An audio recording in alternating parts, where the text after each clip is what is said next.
to Keith Downey in just a moment. He is just completing a phone call, and after he's completed that phone call, he can give us the good news that Newcastle fans have been waiting for. Very busy today. Finally, the Newcastle United supporters have got what they have wanted for a long time, for 18 months of this takeover saga, for 14 years of Mike Ashley's stewardship. The Premier League statement, which we've been waiting for all day long, has just landed in my inbox in the last minute. I'll read it to you, and I'll read every word of it. It says, the Premier League, Newcastle United Football Club and St James's Holdings Limited, of course that's Mike Ashley's company, have today settled the dispute over the takeover of the club by the consortium of PIF, PCP Capital Partners and the Reuben Brothers Sports and Media Company. Following the completion of the Premier League's owners and directors test, the club has been sold to the consortium with immediate effect. They say the legal disputes concerned which entities would own and or have the ability to control the club following the takeover. So they say the legal disputes concerned which entities would own and or have the ability to control the club following the takeover. But all parties have agreed that the settlement is necessary to end the long uncertainty for fans over the club's ownership. The Premier League has now received what they say legally binding assurances that the Kingdom of Saudi Arabia will not control Newcastle United Football Club, but the consortium will, of course, which of 80% of that is a public investment fund of Saudi Arabia. So they've proved the separation, they have those legal documents. And they finally say this in the statement, the Premier League, they say, all parties are pleased to have concluded this process, which gives certainty and clarity to Newcastle United Football Club and their fans. So that's a statement that has just dropped in the last few minutes from the Premier League. That is what we've been waiting for, and I suppose that is why everyone has just had that little bit of uncertainty, because although Newcastle were happy with the deal, although we told you half an hour ago the shares had transferred, the money had been deposited, it still needed to get that rubber stamp from the Premier League. There it is in black and white from the Premier League to say after all this time the takeover is now passed. This football club is no longer owned by Mike Ashley, it's now owned by the Saudi-backed consortium led by Amanda Staveley, and a new dawn here is in the offing at Newcastle United.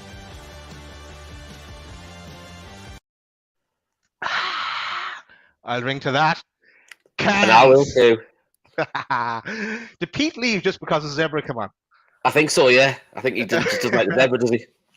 Let's see where you're back now, Pete.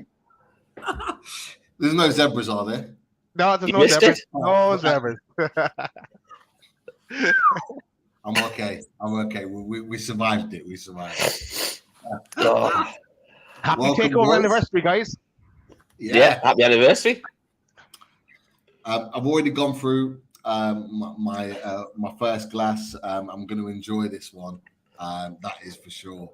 And look, I think it's just right in saying that this is kind of the night that was in preparation for the night that became a very, very special night for us in all things Newcastle United.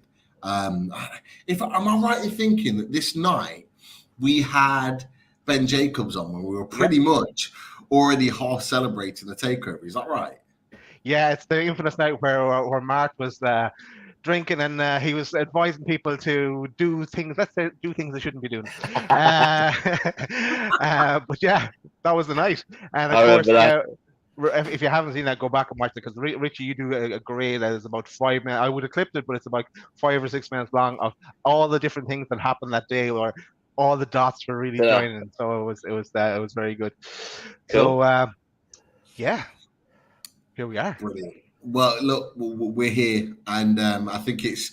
I don't know about you boys, but I think it's quite fitting that we're together talking about the takeover. A year since it's come about. I don't know about you, but it feels like it's flown by. It feels like from last October, it's just gone so quickly, and so much has happened. But from your perspectives, how are you guys feeling right now at this point in time?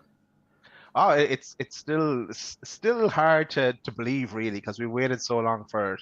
And as you said there, Pete, like all the little things, they're massive things actually that have been happening all the way along through the year, and it's not going to stop. It's going to keep coming and coming and coming. Like even we'll get on to it in the show today, but even the statement from the chairman today, like they're not happy to sit in their hands and just watch it all play out. No, they want to keep going and going and going, and they're not going to stop. So bring on the good times. Let them keep coming. Right. Do you know what? I think the weird thing, Pete, is it's like that 18-month period that we waited on, from when they first announced that they wanted to buy the club, and then obviously it got knocked back, and then what happened the next 12 months? That seemed like about 40. That's it. Same length of time that Mike Ashley was in charge. That seemed to go on for pretty much. But then we've had the best owners we probably could have ever asked for, and it feels like 2 minutes. Because everything that's gone on in that 2 minutes, it's hard to get your head around how all that can fit in just 12 months. It's just absolutely phenomenal. And as we've said numerous times on the show, it was still at the start of this journey as well. So it's like it's everything going forward is positive. It's not looking over our shoulder anymore and stuff like that. It's just onwards and upwards. And I just want to enjoy the ride like you two do. Definitely, exactly. And this is what we're here for at Loaded. We're here for the ride and just to enjoy and talk all things. Get that on a t-shirt. Here for the ride. We're here for Simon. You're in the chat. You know what to do. Daz is on to it. You're for the ride with a zebra on the front of the t-shirt. No. I didn't agree to that. I didn't agree to that. But look, it's great to have so many in the chat. Danielle, thank you for joining us. Dunil, Dunstan Mags, Kamal, Doug of the Toon, thank you for your birthday wishes for me.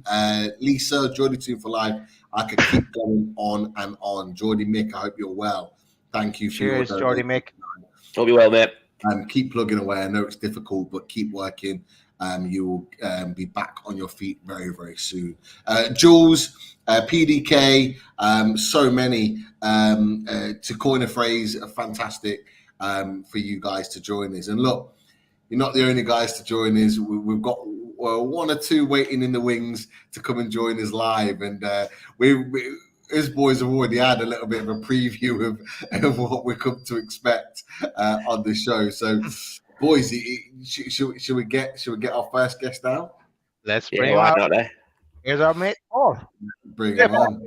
Hey, evening, mate. How are you doing, lads? All good. All good. Good. Thank you for joining us, my man.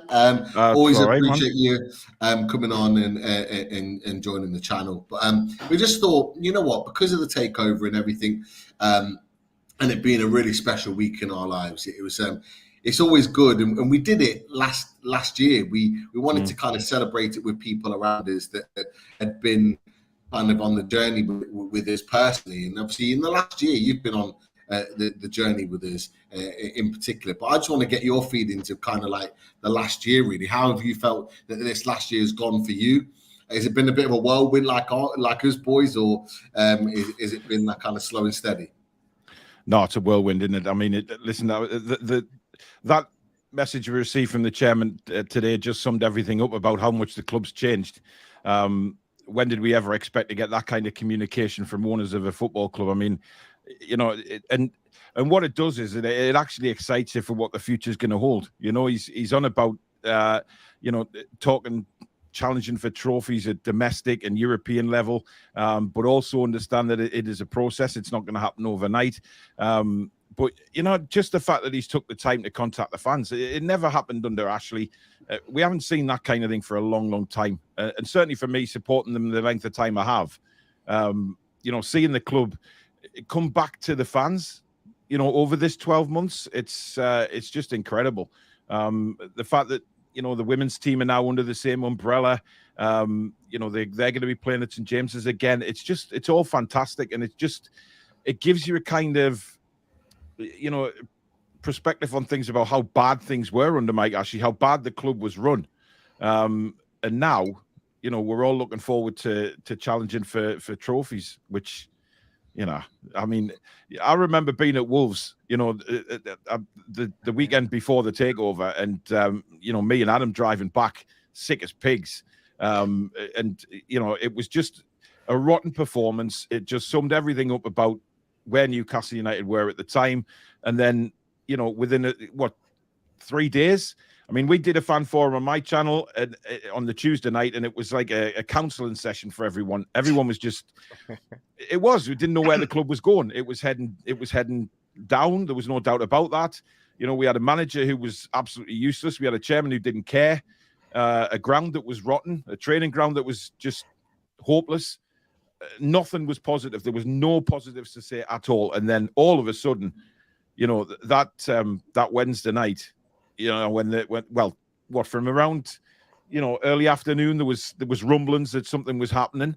And then bang, the more and more, proper reporters were reporting this was going to happen.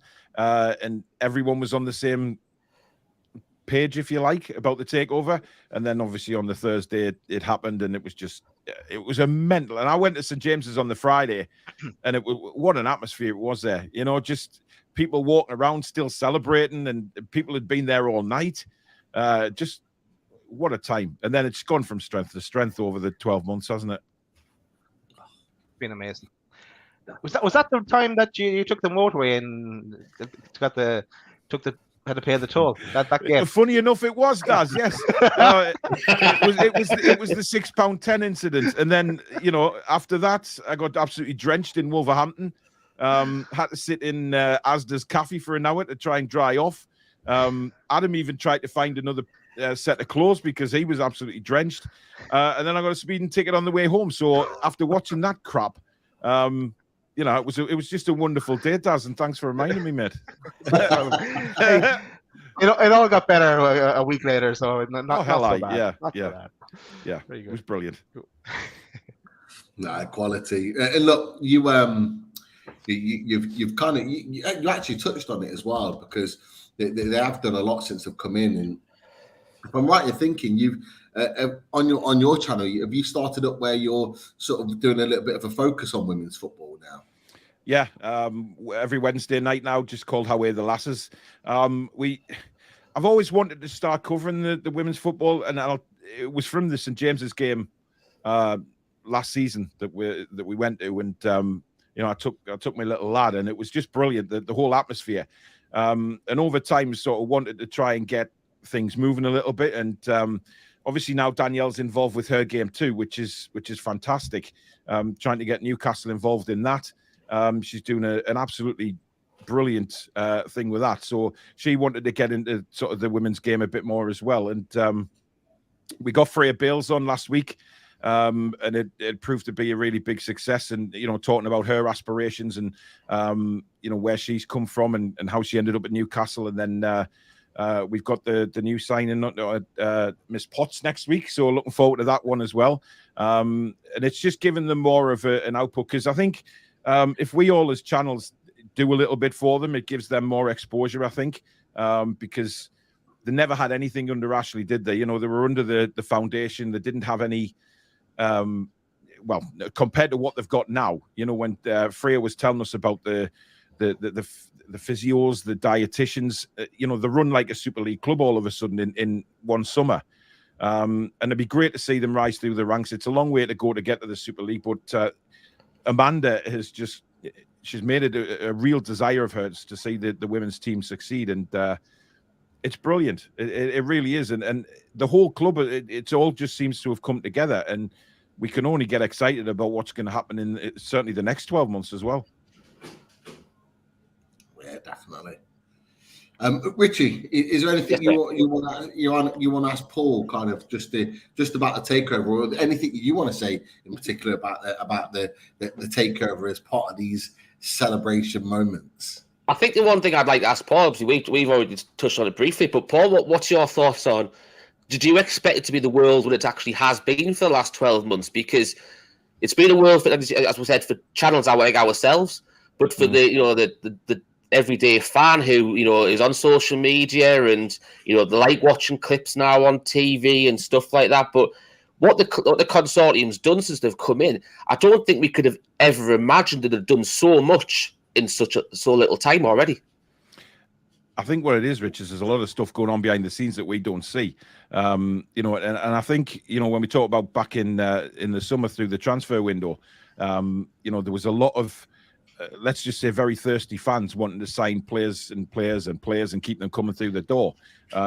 But then, Eddie explains after the window shut how difficult it was for Newcastle to go out and get players, which it's going to be. If they're going to be competing against the best teams in Europe and the world, then we're going to find that an uphill struggle every transfer window. But players are going to talk to other players about what a fantastic setup it is now at Newcastle United. We've got Dan Ashworth there, who's apparently doing a fantastic job. We've had ex-players coming out and talking about him, about what he does and what he says. So for me, it's just it is a process. And if we remember, the day of the takeover, Amanda's husband, my dad said, it's steady progress, and it'll be nothing happening overnight, but it will be steady progress. And I think that's where we have to aim, because it's massive. And I've just seen Danielle's comment there. Dave and Chris, it's do it for them. We kind of, on our channel, Dave was a big part of that, and without him, my channel wouldn't be where it is now, without a doubt, because he was so popular. And it's fans that the younger generation haven't seen Newcastle be successful as well. So it's just a nice family setup now, and I think what they've done is they've brought like I said earlier, brought the clubs back to the fans.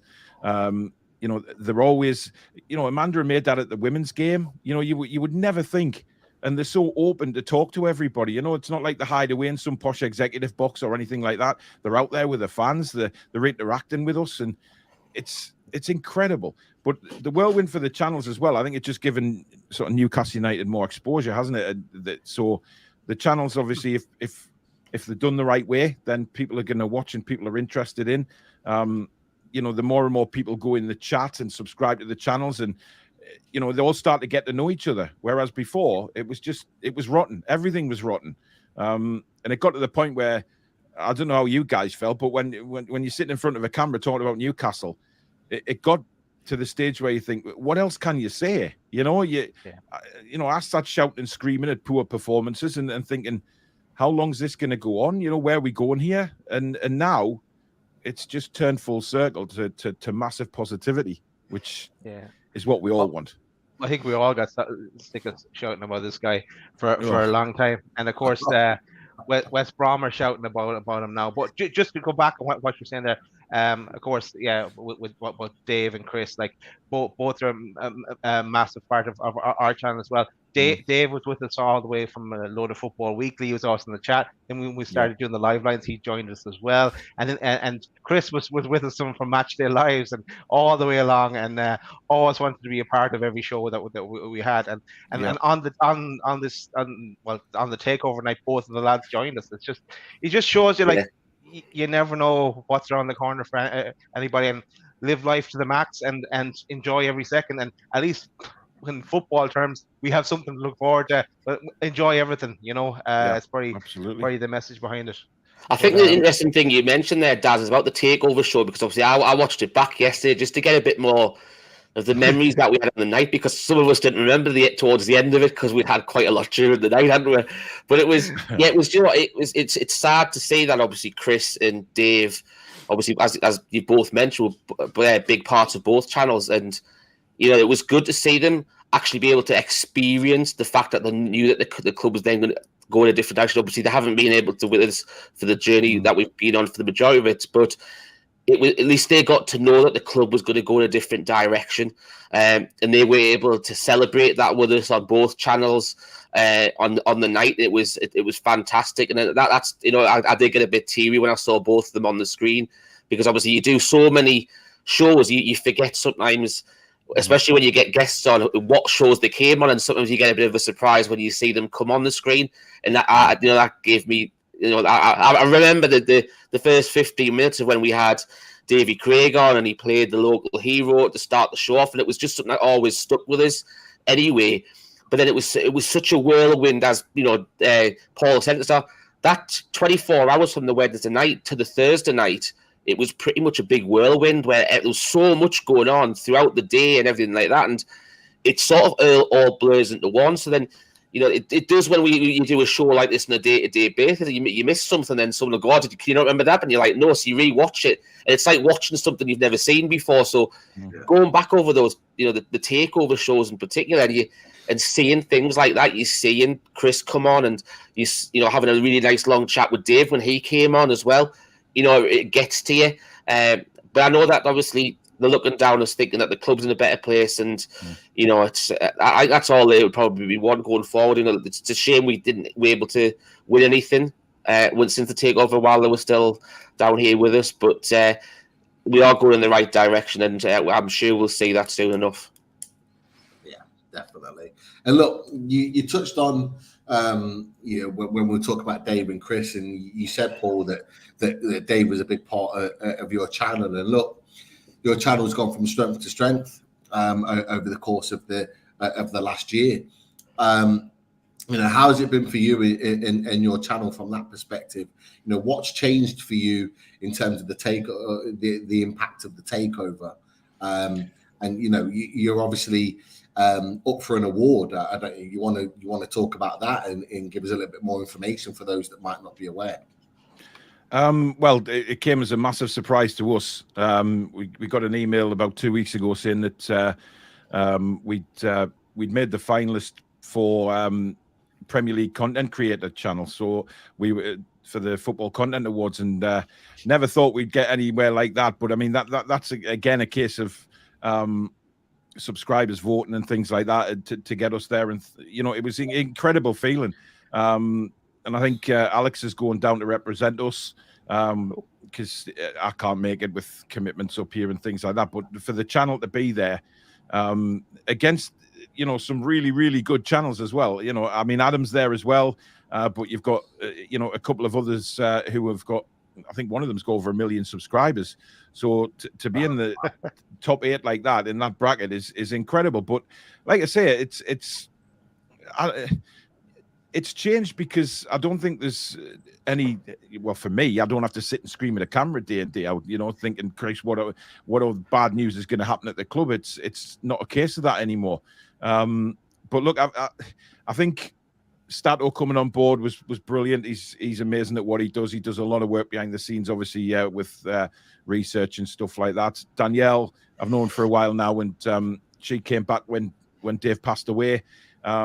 She wanted to continue his legacy on the channel, and she's done a fantastic job at that. And Billy coming on, I mean, Billy's just his wit and his humor he's just an all-round absolutely lovely guy, and we bounce off each other, I guess. So when if I'm starting to lose it a little bit or go the wrong way on the shows, Danielle always sort of puts me right. Stato's very focused, and it's. But it's just like you guys. It's just like you sit on, and it's like you're sitting in a pub with your mates talking about the club you love, And I think everybody likes to watch that. They don't like to watch like very basic stuff where everybody's monotonous and there's no fun on there. Because if that's the case, you may as well watch the crappy TV. But for us, you've got to have humour there as well. And I think, given what keeps coming out in Newcastle, the constant communication keeps us busy as channels because we're not sitting there waiting for any news. They are keeping us updated every day, and every day there's something to talk about, and it's mostly positive. I mean, yeah, the injury situation and stuff like that is a bit of a pain in the arse, but on the whole, getting the training ground developed and getting out there amongst the people, what Jamie Rubin does at the food bank, doubling the take-ins for them. It's incredible. And I think that helps us as channels because, the more news comes out, the more content we've got to give. Paul, I think you've sold it to me anyway. I think I'm gonna subscribe to Tune Review. I really think I am. But you know what else I'm going to subscribe to? And I'm going to advise everyone else to subscribe to Lotus. And make sure you hit that like button as well. Exactly.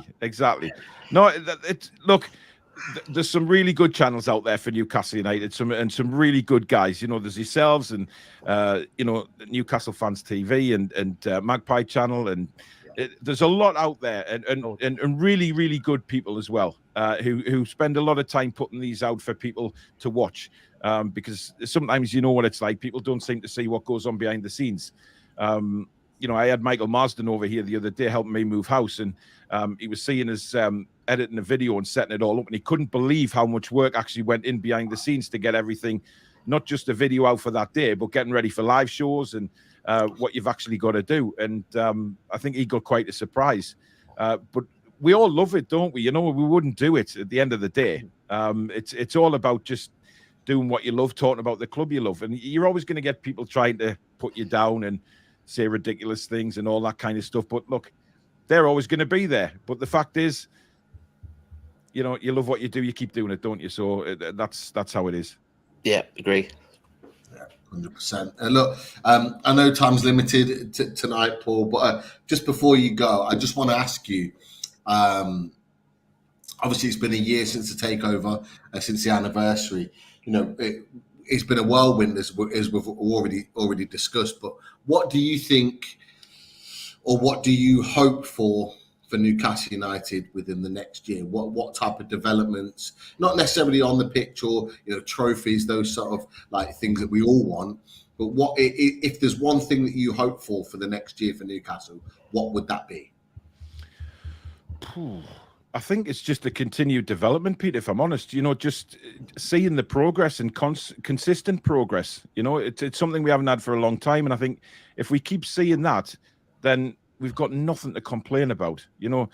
I think some people have to be patient, because let's face it, we had 14, 15 years of the club just being run into the ground. That can take a few years to get back on track again because of what happened with him.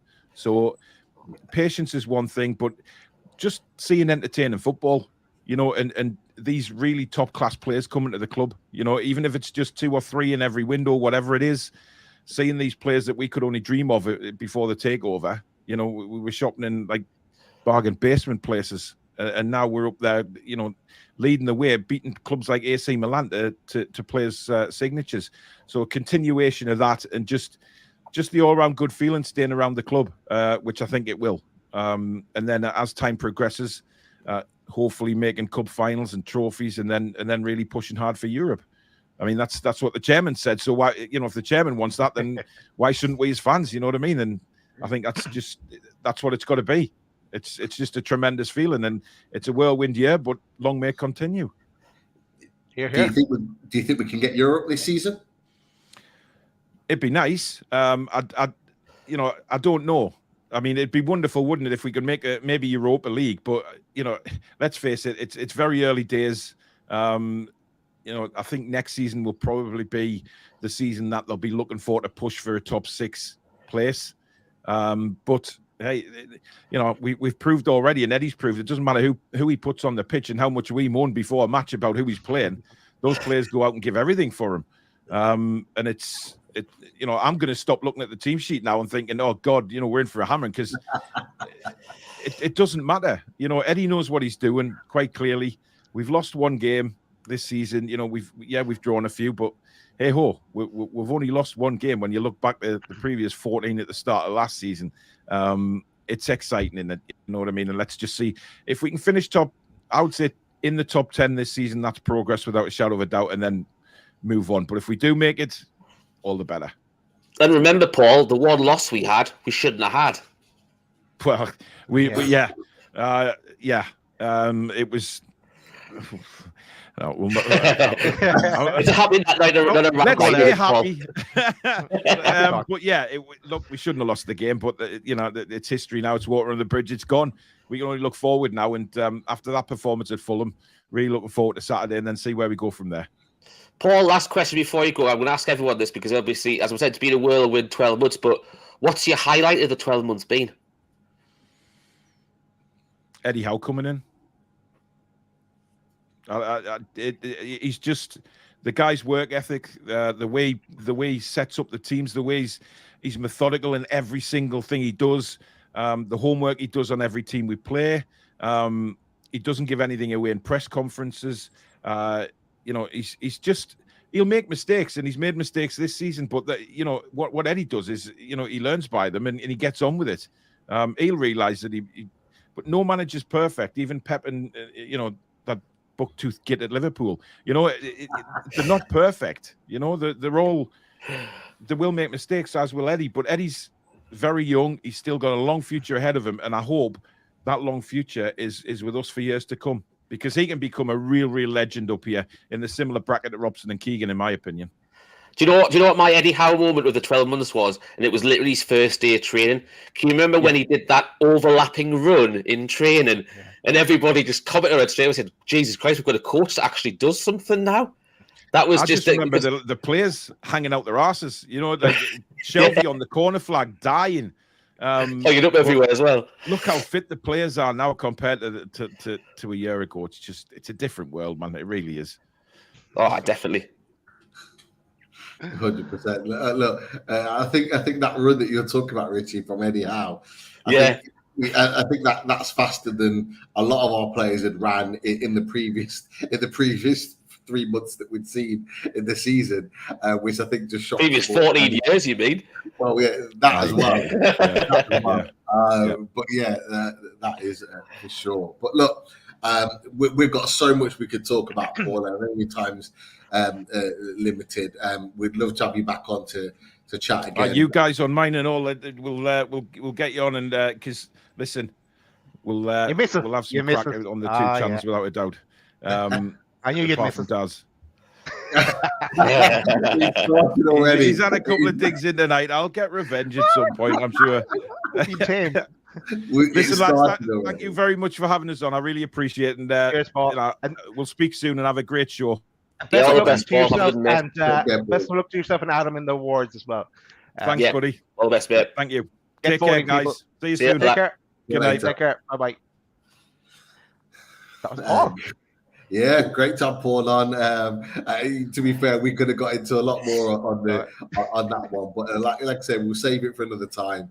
I'm sure he'll be back on ours, and we'll jump on his at some point to have a little bit of you could tell there was a rant bubbling. You could tell there was something bubbling there that he just wanted to let off, but he just managed to hold and calm his nerves there. But no, great start, great chat, and look, best of luck to Paul and Adam P in the awards. Adam unfortunately couldn't make it tonight. He was scheduled to be on with us, but there may be something in the pipeline with Adam P. So hold the fort. Yeah, there always is. There is. Keep an eye on Twitter. But he'll certainly be back on Loaded. He said, I spoke to him the other day. He said we'll be back on Loaded very, very soon. So we'll get to chat to him for sure. But look, the guests keep on rolling, and we've got a legend waiting in the waiting green patiently. It has been very yes. Time's limited. So look, Daz, Richie, let's get him out. Here he is. How we doing, lads? All right. Everyone good? I was doing well until about half an hour gone because I had a chippy tea.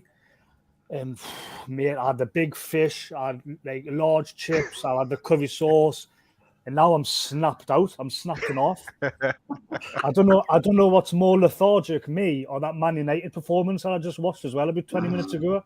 Are they still losing?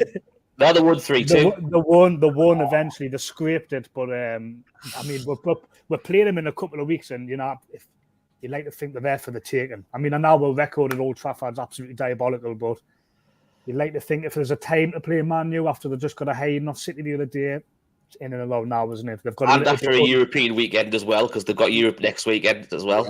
Mate, especially with there's a little bit unrest there, isn't there, with Ronaldo and Casemiro and Maguire. I think they're there for them.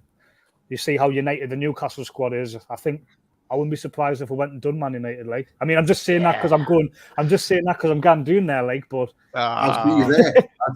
I'll see you there, Charlie. Well, do you know what it is? I'm sort of gambling really because I've booked my travel to go down on the bus, me and my pal, but I'm sort of gambling on getting a ticket. So if anybody in the chat knows someone selling a Man United ticket, that would be grand. That would be grand, Chaz. You're going, but you don't have a ticket. I like it. Charlie, I'll keep an eye out. We'll keep an eye out for you, fella. That's for sure. But I'll be there. So we'll have to catch up. But you're absolutely right. The records are there to be broken with Man United. Man United are not the same team, you know, and I've always been confident that we can do them at Old Trafford, 100%. So it's just that the only time I think the only time in about 45 years we've beat them is when Kabay scored, wasn't it? I think that's the only time. We've beaten them at Old Trafford. I mean, at Old Trafford. Yeah. The only time we've beaten them at Old Trafford was when Kabay scored. Funny enough, it wouldn't surprise me if we did it this year. That time the Kabay won, they were wearing the Brazil away strip. We'll do it this year with Brazilians in the team. Fingers crossed. Bro. Fingers crossed. Charlie, where were you on Takeover night? Like, so tomorrow night a year This ago, is a silly question. Well, it was before I entered the professional world as a reporter, so I was still merely a supporter. You're a reporter. What? So I was a supporter rather than a reporter that night, and I was outside the ground with a big box of cans with all the fans. It was actually pretty surreal because I was sort of doing little bits and bobs for the Chronicle at the time, just sort of through university. And on the morning of the takeover, I actually went and I met. I was interviewing Peter Beardsley. I went and met him up Kingston Park Rugby Stadium, and then it was mad sort of sitting talking to him because I was interviewing Peter about like his soccer school and that, but obviously the big massive elephant in the room was the takeover. You know what I mean? So it was literally like, because it was this day last year where it all sort of broke, wasn't it? Yeah. The being sports and everything. So it was definitely happening. Like I think. But by the time I got home, people were already like outside the stadium and everything. I was sitting watching Sky Sports News in the house, and I remember Asda's only over the road from mine. If anybody knows Stamford Road, I live on Stamford Road, and Asda's over the road. So I was like, I can't, man. I could see the fans like outside the stadium already. I thought I'm gonna have to go and get a couple of cans. Everyone was like #cans on Twitter, and I was sitting having a few, I think it was having a few Stellas, and then I went right. Everybody else had finished work. I was like, I'm going to go to my local pub. And on the way to the local pub, the news broke. And I was like, right, scratch this. We're going straight to the stadium. And I had a bottle of brown ale. And the number 40 bus that goes up the West Road, we jumped on that. And the driver let one on for nout. And he let one for nout. He was like, just get yourself on, lads. Like, we're with a bottle of brown ale. Like, there's loads there already. And by the time I got outside the ground, it was about 6 o'clock. It was dark. Obviously, it was about like what it was like outside now. You know what I mean? And it was bedlam. It was just mad. It was crazy. I think Tesco opposite St James's Park actually ran out of drink, so everyone had to go to Sainsbury's. It was mint. It was class. Love it. Love it. But look, you know, you've just said you were there. And you managed to get there. What would you say, around 6 o'clock? So the news had so 6. Yeah, so it was 6 o'clock.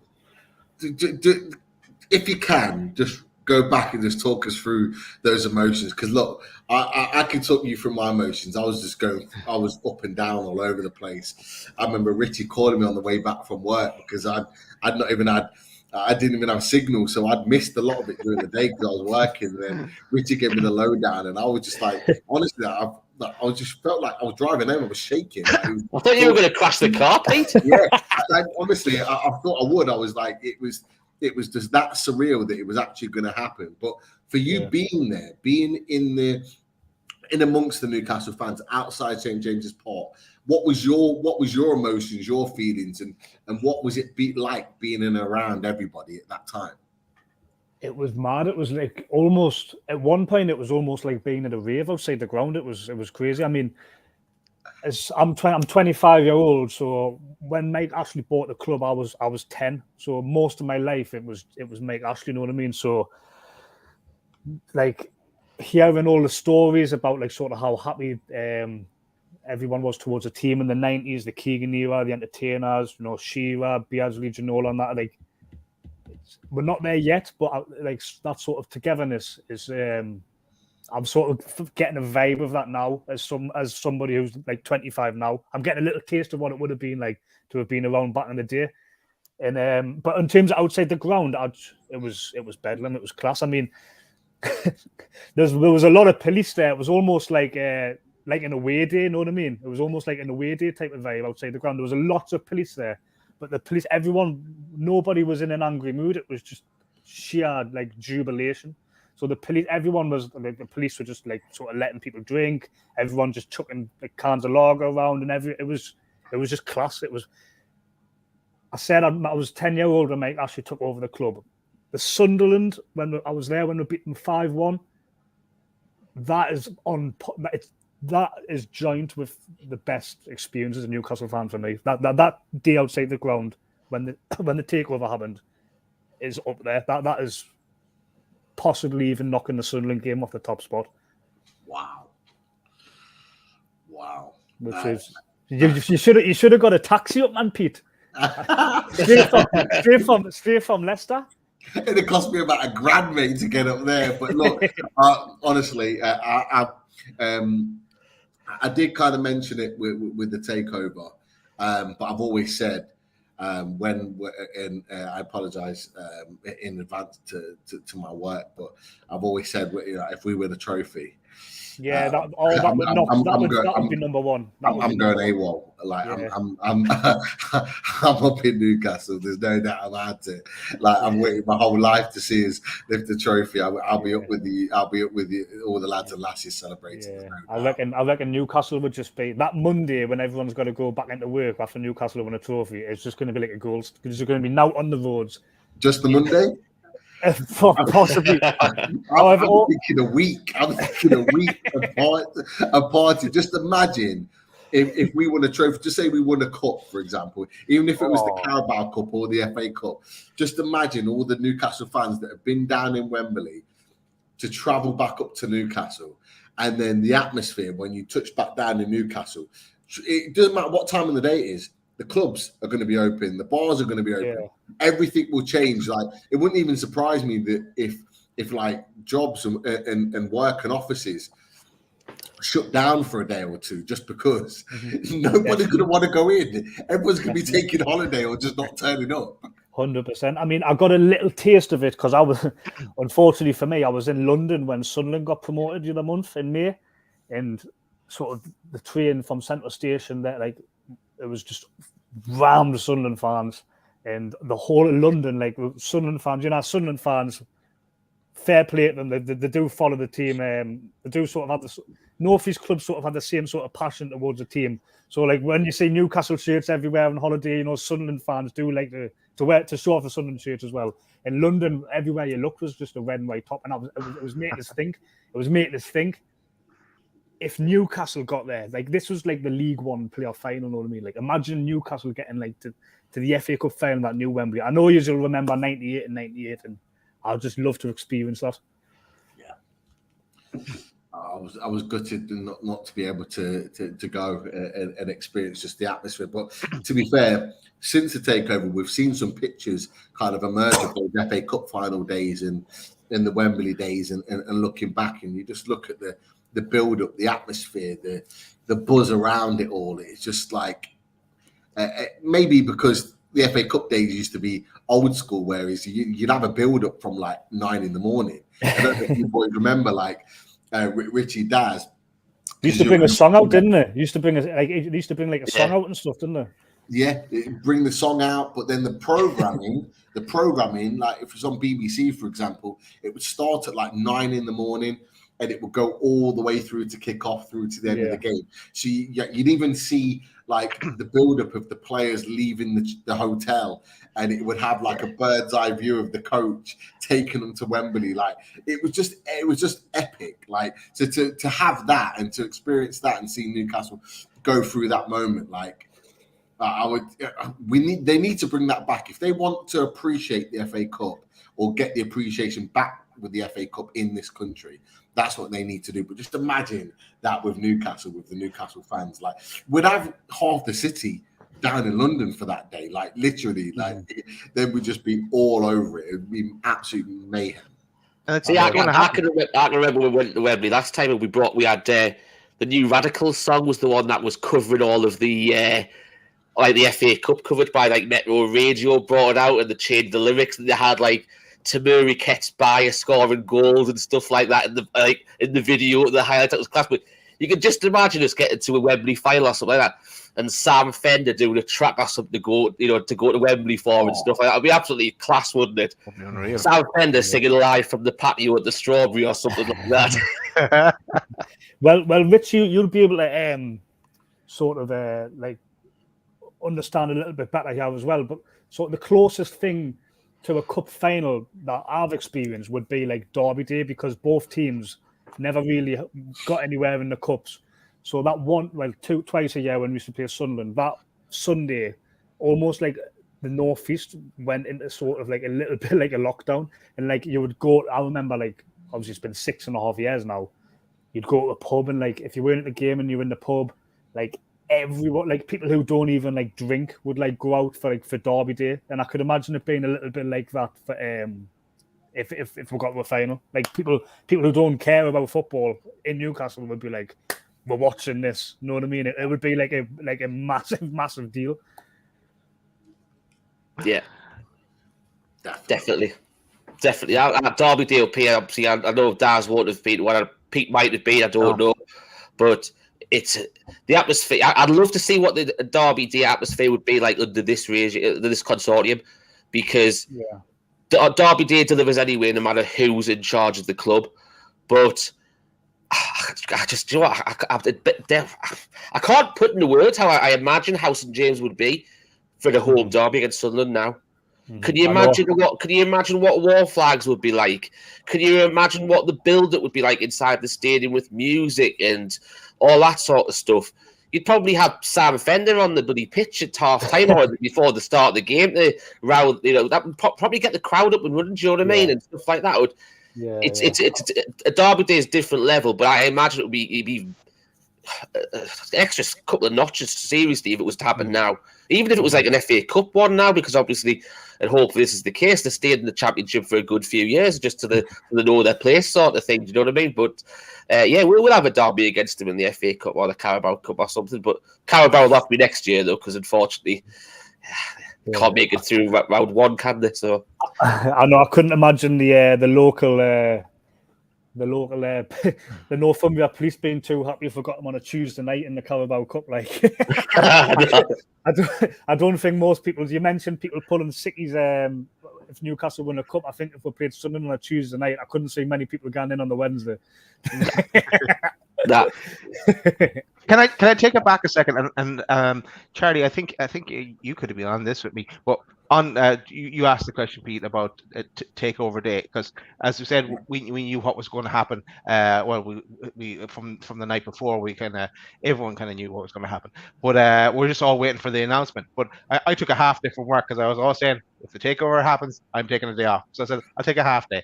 And I was putting out the bins. I was coming back from putting out the bins, and I checked my phone, and Aloe goes, "Does anyone want to go jump on this Spaces thing?" I didn't even know what a Spaces thing was at that time. And I think you were on with me, actually, Charlie, because I jumped onto the Spaces thing with Aloe, and there was 2,000 to 3,000 people from Saudi listening to us, and Aloe was translating what we were saying. I was going, oh my God, what is going on here? I remember that because that's when I was sitting watching Sky Sports News having a couple of cans, and I was on a space where like 3,000 people from like Saudi Arabia or something. I remember that. That was mental. I didn't even know how to work the thing, but it was funny. That's unreal. But that just doesn't that just show the magnitude of what the takeover was? I don't know what you boys think, because sometimes I think, obviously, sometimes we're in our kind of Newcastle bubble and we only see it from a Newcastle perspective. But from a Saudi Arabian perspective, that was massive. Like. That was like, the way in which they see football has completely changed. Because as Howardley would normally mention, if he came unloaded and we'd ask him the question about, fans' perspectives of things in Newcastle in Saudi, is that they always look for the top 6 teams, but now they had a 7th team, an alternative, a team that they actually probably now prioritize because of who our owners are. And to have 3,000 fans just kind of listening into us, or to you guys just talking Newcastle, like it's that is crazy. But just thinking about how things have developed. He's back. Thanks, Jordy. He's back. Jordy 2 for life. It was always coming, Daz, wasn't it? Really. I know. I knew. As I mentioned, Alawi translating, it was always going to rewind back to something like that. Yeah. Daz, what's it like in? What do you reckon it's going to be like in a few years? And Pete as well. In a few years, when people say, glory seekers, man, you support you support Newcastle. You've only started supporting them when they've been winning Champions Leagues or Premier Leagues. What are you going to say? Dan's going to know it's like, because there's going to be about 5 people in Galway wearing Newcastle shirts then. Yeah. Get a spot them. Yeah, no, I've got proof. I've got proof for that. I dug out pictures where it was like 11 wearing a Newcastle kit. So I'm okay. Or just say, I remember when Joe Kinnear was manager. That's all you've got to say. Conversation end. That's how you'll be able to know a Newcastle fan that supported the club past or before 2021 is that, do you know who Joe Kinnear is? This is a question I'll throw back to you. We're talking obviously the takeover and how mint the takeovers and that. What was, in your opinion, your lowest ebb under Mike Ashley? And now we can look back now and talk about it. At the time, it would have been a touchy subject, but what was your bottom point under Mike Ashley? To be honest with you, Charlie, there's too many to pick out one. If I'm honest with you, it really is. There's just too much. Yeah. There's not one standout. Like, it's like now you can turn around and say, what's your highlights this year, which I'll ask you after we've answered this. Everyone brings you a different highlight of the last 12 months. It's over 14 years. There was just too many lows to mention. Yeah. You've got 2 relegations there. Do you know what I mean? You've got Bruce Ball. There's just seriously, it's like just ridiculous. I think to answer Charlie's question, I think I just remember, like, the are too many to mention, but I just remember going from Rafa to Bruce, and I couldn't understand how we going to Bruce. It just didn't add up. Like, I knew what was coming, like, and we've seen it time and time again with Bruce, and it's just like, no, how can we keep continuing? We should be striving for something even if it's a small bit better than Bruce. But I suppose that was because we knew what was in store for us, I guess. Yeah, I think the first relegation was bad. The second relegation, I didn't actually think was that bad, because there was that sort of optimism there, wasn't there, with Rafa? Like, sort of, if Rafa stays, we'll go back up, sort of thing. I think it's just low. There was so much, man. The stadium name change. I've mentioned Joe Kinnear when he went on talk. You've even got to mention when you look at the first relegation, the way he treated on Shearer, who thought he had the job, and Keegan leading up to that. I know. Good times now, though, boys. Certainly is, yeah. I know we've got you for a little bit short time as well. I'll ask you the question I asked Paul, because I'm going to ask everyone this tonight. So I'll round it to one question for you, Charlie. What would you say so far has been the highlight of the last 12 months? But also, what do you think about going forward as well? What you're looking forward to most as well? Yeah. Well, I was obviously waiting in the green room listening to Paul answer this question, and I would have to agree that overall, like, the bigger picture wise, I would say Eddie Howe as well. But if you're talking about a single moment, for me it would be when we beat Everton at home and we got lifted out the bottom 3. I mean, I know we beat Leeds the week before. That was, for me, that was a turning point, because we drew 1-1 with Watford, didn't we, about a fortnight before the Everton game. And João Pedro scored that header late on. And then the week after, the sort of road will look a little bit against Leeds, and Shelby scored that scruffy free kick, and we hung on for the 1-0. That was a turning point. And then to be in the bottom 3 all season, and then to beat Everton and play like we did, everybody going for it. St. Maximin was excellent. Trippier's free kick. St. James's Park rocking, and to be out that bottom 3 and then never to go back into it, that for me was the best part so far. And going forward, just progression. I mean, you just look at Yasser Al-Rumayyan's his statement that he put out the day. I mean, that says if anybody has any doubts that Newcastle I'm not wanting to become a force. I just want to take it slow and, maybe get Champions League football, but not compete and just sort of stay afloat. That statement there is like, we're coming for you. Know what I mean? That is like it's almost like a declaration of war to the rest of the league. You know what I mean? 1 year on from the takeover saying that we mean business now. Thanks. No, definitely. Just to rewind back slightly, Rich is right. There's so many bad moments or lowest moments, but there's two that really stick out for me. I think Paul's already alluded to one when he was on earlier with regards to the Wolves game. Now, I remember it's my birthday weekend, so I'm there celebrating because it's like my birthday, and I'm watching that shower of performance and thinking, you know what? It's almost like I was numb to it. I was Which there. one was this? People, did you say the Wolves game? Yeah, the Wolves game just before the takeover. I was just I was almost like numb to the fact that we were losing so badly. But rewinding further back to that, for me, it was the way in which we left Rafa Benitez leave the club. That for me, like we'd had so much crap before that, and we could go through. Which is right, we've got so many other things we could go through. But losing that ambition that Rafa had, he fought for the club.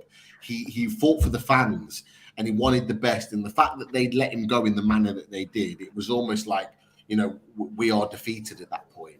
So they're the kind of two that stand out for me. And Pete, just on that as well, linking into your point, I think for me as well, with Rafa leaving, I think I put so much kind of hope on the takeover with Rafa hanging around, and Rafa hanging around meant the takeover was just the next day kind of thing. And then when Rafa walked, you go, okay, does that mean it's gone as well? You kind of lose the hope. That's what that's the key thing. Rafa was a Jenga piece, wasn't he? I mean, for them 3.5 years he was I think we actually made like 13 million in profit in 3.5 years in the transfer window. Like Rafa was not backed at all. And it's probably a little bit bittersweet for Rafa as well, because I think definitely in that's his final season. I know we had talk of the Bin Zayed group buying with the year before the Saudis sort of came in. I think Rafa was sort of hanging on there just with the hope that we may come and get bought. But I think it definitely will be a bit bittersweet for Rafa now, seeing obviously Eddie Howe, the City's United. Like the club is now what Rafa wanted the club to be. Yeah. But Rafa definitely played his part. Then, yeah, man, you look at that team that Rafa kept Newcastle in the Premier League with. I know there's a bit of revisionism going on there with Rafa, where people sort of like to slate him. Maybe it's because of what he did with Everton and stuff. But if you actually look at the team he had like Hosselu and like Mo Diarmi and like Jose Perez was like the star of the team. You know what I mean? So Rafa played his part for sure. Yeah, no, definitely he did. Definitely. Of course. Well, we'll definitely see how things will transpire. But before Charlie heads off, because we appreciate you taking the time, Charlie, as always. Is there anything you boys want to ask him before we leave? Keep it clean. Yeah, maybe a quick one. Are you enjoying the journalism now that you got into it? Like you worked. I know you said before you worked in the buildings and you went to did a bit in college to get into it. Yeah. Are you enjoying it? Yeah, mate. I mean, loving it. I mean, before I got into the journalism game, I was working on a building site, and you look at this time of year, it's not too clever to be in a building site. It starts getting a little starts getting a little bit cold in the morning. So no, mate. Yeah, loving it. Sort of setting goals in my head of like where I want to be sort of favored on the line, and just taking every day as it comes, and just No, and you get to talk about what you love as well, talking about football. So, yeah. All good. Spot on, lads. Nice one. Top stuff. Right. Look, Charlie, absolute pleasure as always. I'm sure we'll have a chat and get you back on soon, no doubt about it. But we'll let you go. Thank you for taking the time, mate. And you know what? Really enjoyed. I'm sure like Richie and Daz did as well. Just you reminiscing from your point of view, your day, because we hadn't done that before. So it was great to hear your experience of how that kind of transpired for you. So I'm sure we'll get you back on for all things Newcastle in the next few weeks. No worries, boys. It's a pleasure as always. Charles having us on. And take care, Charlie. That's the show, man. Mind yourself. Cheers, Charlie. We'll see you soon, mate. Man. Nice one. You know, I love that. I love that. Like having that experience, like him talking about from his perspective, and you know, just little things like the bus driver just letting them on for free, saying, "Go on, get yourself down there." I love that. And it just twigs your memory as well. Like I'd forgotten about that spatial thing with Aloid, and it just when because Charlie was on with me, so it just so much happened all at once, I guess, on that particular day. Definitely. Something else that happened on that day, we had surprise guests as people jumped on and off during the night. Oh, we have another one tonight. So let's bring out the boss man. Here's Steve Wraith. Oh, hey, how are you doing, lads? Look at how you've grown. You're nearly at 5,000 subs. Well done, lads. Cheers, Steve. Thank you, Steve. Great to be on, lads. I just seen the show, and you know me, I'm usually quite busy doing my own podcast and doing things, but I had a little calendar, so I dropped Pete a message and said, look, I'll jump on. It'd be nice to have a chat with you guys, and it was great to finally meet Daz. Me and Pete, me and Richie have met many times, but me and Daz have actually met in the flesh now. So yeah, we got to chat for about a minute, and then someone jumped on us, and I can't remember what happened after that. But no, and it was great to get a victory the first day of the season, of course. But over again for the Southampton game in April, so I hope to bump into you then, Steve. Brilliant, mate. Yeah, look forward to it, mate. But wow, can we believe it? It's a year, lads. A year. I know. And I did a match day live, which I haven't done since since obviously the stadium's opened again, and it was like reenacting the old days, getting a few people back together, a few old faces, few regular faces. But it was weird doing that because obviously I didn't go to the match. I didn't want to go down in the car, etc. And yeah, it was like a throwback to the old days, lads. It was mad. But a year since the takeover, I just don't know where that year's gone, and it's amazing, isn't it? It only feels like 2 minutes. Yeah. And go back to those days when we all sat in our living rooms, couldn't go out the house, and you know we just we basically talk Newcastle 7 days a week, which is mental. But we enjoyed it though. Yeah. And I mean, I've followed your progress and your channel, lads, as well. It's been great, some great content. I love the Robson Green thing. I was talking about that the other day to somebody, and just the Keith Hackett interview that you did, and it's been great to see you progress. But that letter from the chairman today, what a buzz that was to hear that and read that and see how much that was from the heart. I felt, wasn't it, lads? It was from the heart. Yeah, definitely. Yeah, and I mean, when you think where we came from, Amanda Staveley and me and Dad Gadusi, working hard to try and get get the takeover done, and then bang, it just happened. 7th of October. I'd been to Wolves. I'm not sure whether I saw you there, Pete, but it was a bad result, a bad game. We're all soaking wet. The away end was, in despair. We all trudged out of Molineux, not knowing, what the future held, all saying that we're going to go down. And then that's it. Takeover goes ahead. A few weeks later, Steve Bruce is out of a job. Eddie Howe's in a job. And we've never really looked back. We've never really looked back. It's just been an amazing journey. I think the one good thing about that letter, Steve, is the fact that we've always known, like me, your dad, and Amanda's love for the club for all those, since you got involved with them, that Liverpool game all those years ago. I think it means even more when you see like you said, the letter from Yasser, how much he loves the club. And it's the same when Jamie Rubin makes comments, because obviously they never really commented much before the takeover went through. It was more all done through Amanda and me, Dad. So to hear how much they love this club in 12 months and how it's infected them, it means the world to all us fans. Oh, it does, mate. I mean, I was lucky enough to do many a Zoom call with Amanda and me, Dad, Steve Hasty, Mitch, and John Woff, formerly of the Magpie Group, of course, who helped Sir John Hall take over the football club. And to be able to have those conversations prior to the takeover and try and help point them in the right direction of who to speak to and what to do. And there was some roller coaster moments in that whole period.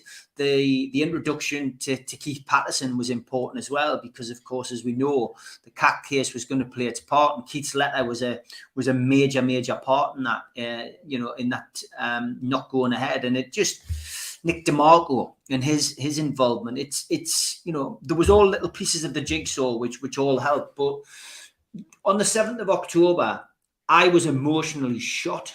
absolutely shot. And whilst everybody else who was in Newcastle went up to the stadium and celebrated the takeover, and there was thousands there, and people were drinking and beeping the horns, etc., I just couldn't go. I was up at the ground just as the takeover went through. I did a passionate interview with Sky Sports, and then I went home and I literally sat in the house. And I don't mind saying I cried. I actually cried, and I just didn't go out the house. I didn't answer people's calls. There was people ringing us trying to get us to go back to the club.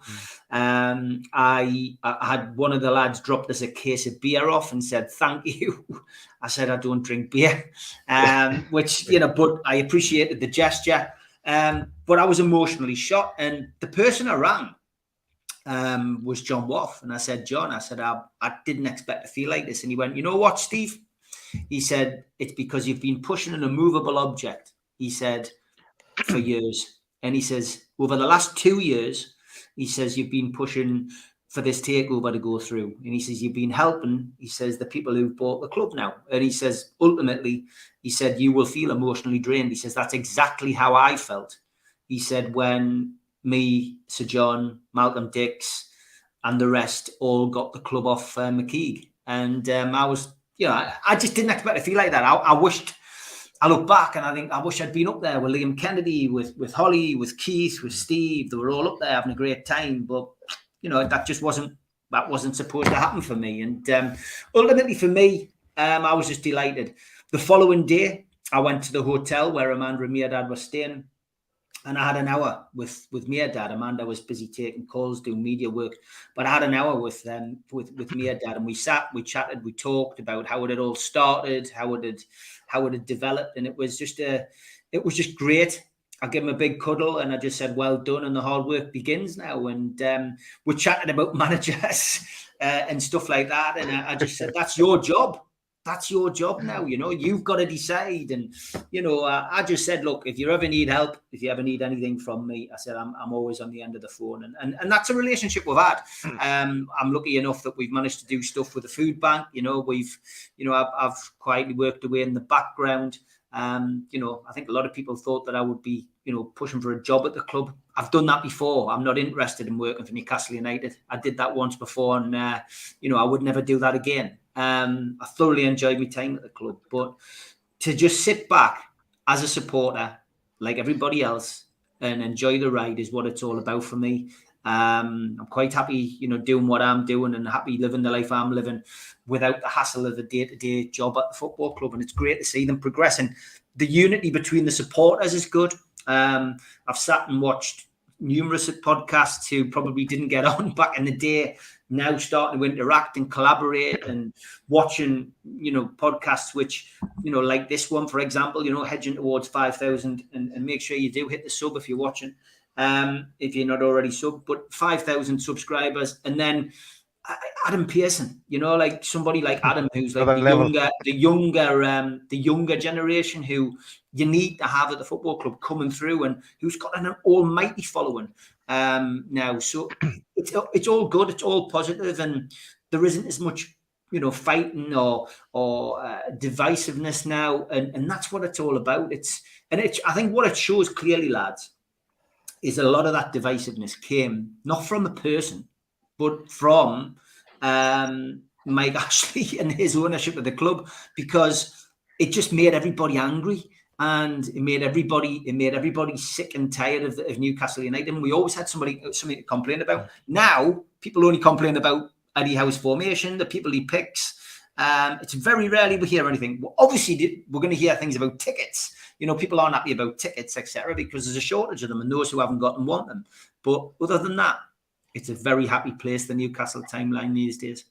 Obviously, I saw your photo bomb on Adam Pearson's review show a couple of weeks ago. I've done it a couple of times. Was that at the Wolves game?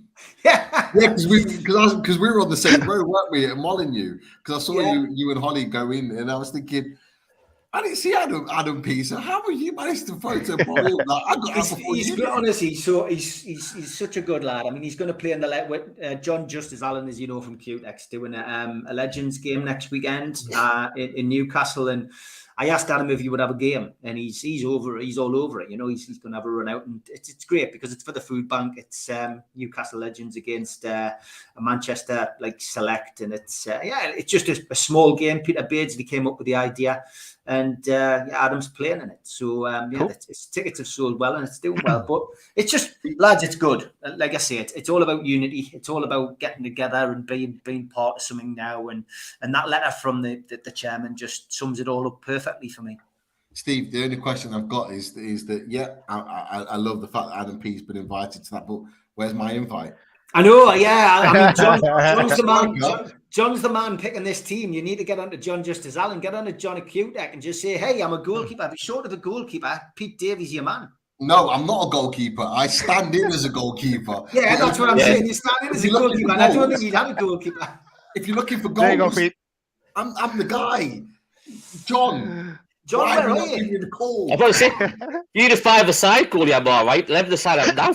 5-7 down and go, but I'm all right in 5-a-side. I was trying to coax me out of retirement. No, I'm not up for that at all. Definitely not. I hung my boots up, and I'm not putting them back on. But no, it's just good crack, lads. You know, that's what it's all about. It's just having that relationship to be able to do that, and it's generating money for the food bank. It's great. Yeah. Two things. First of all, Steve, just timed you there. You broke Liam Kennedy's record for that opening monologue there. I like it. And your description of your reaction at the takeover, I was really shocked actually, but you have explained it there, and you've explained it previously as well. Because I remember sending you a voice note going, "What's going on, Steve? You know, you waited so long, you brought us through the journey as well, and then as it happens, it kind of, I don't know, just." It was the most unusual thing I ever saw, but you described it really well.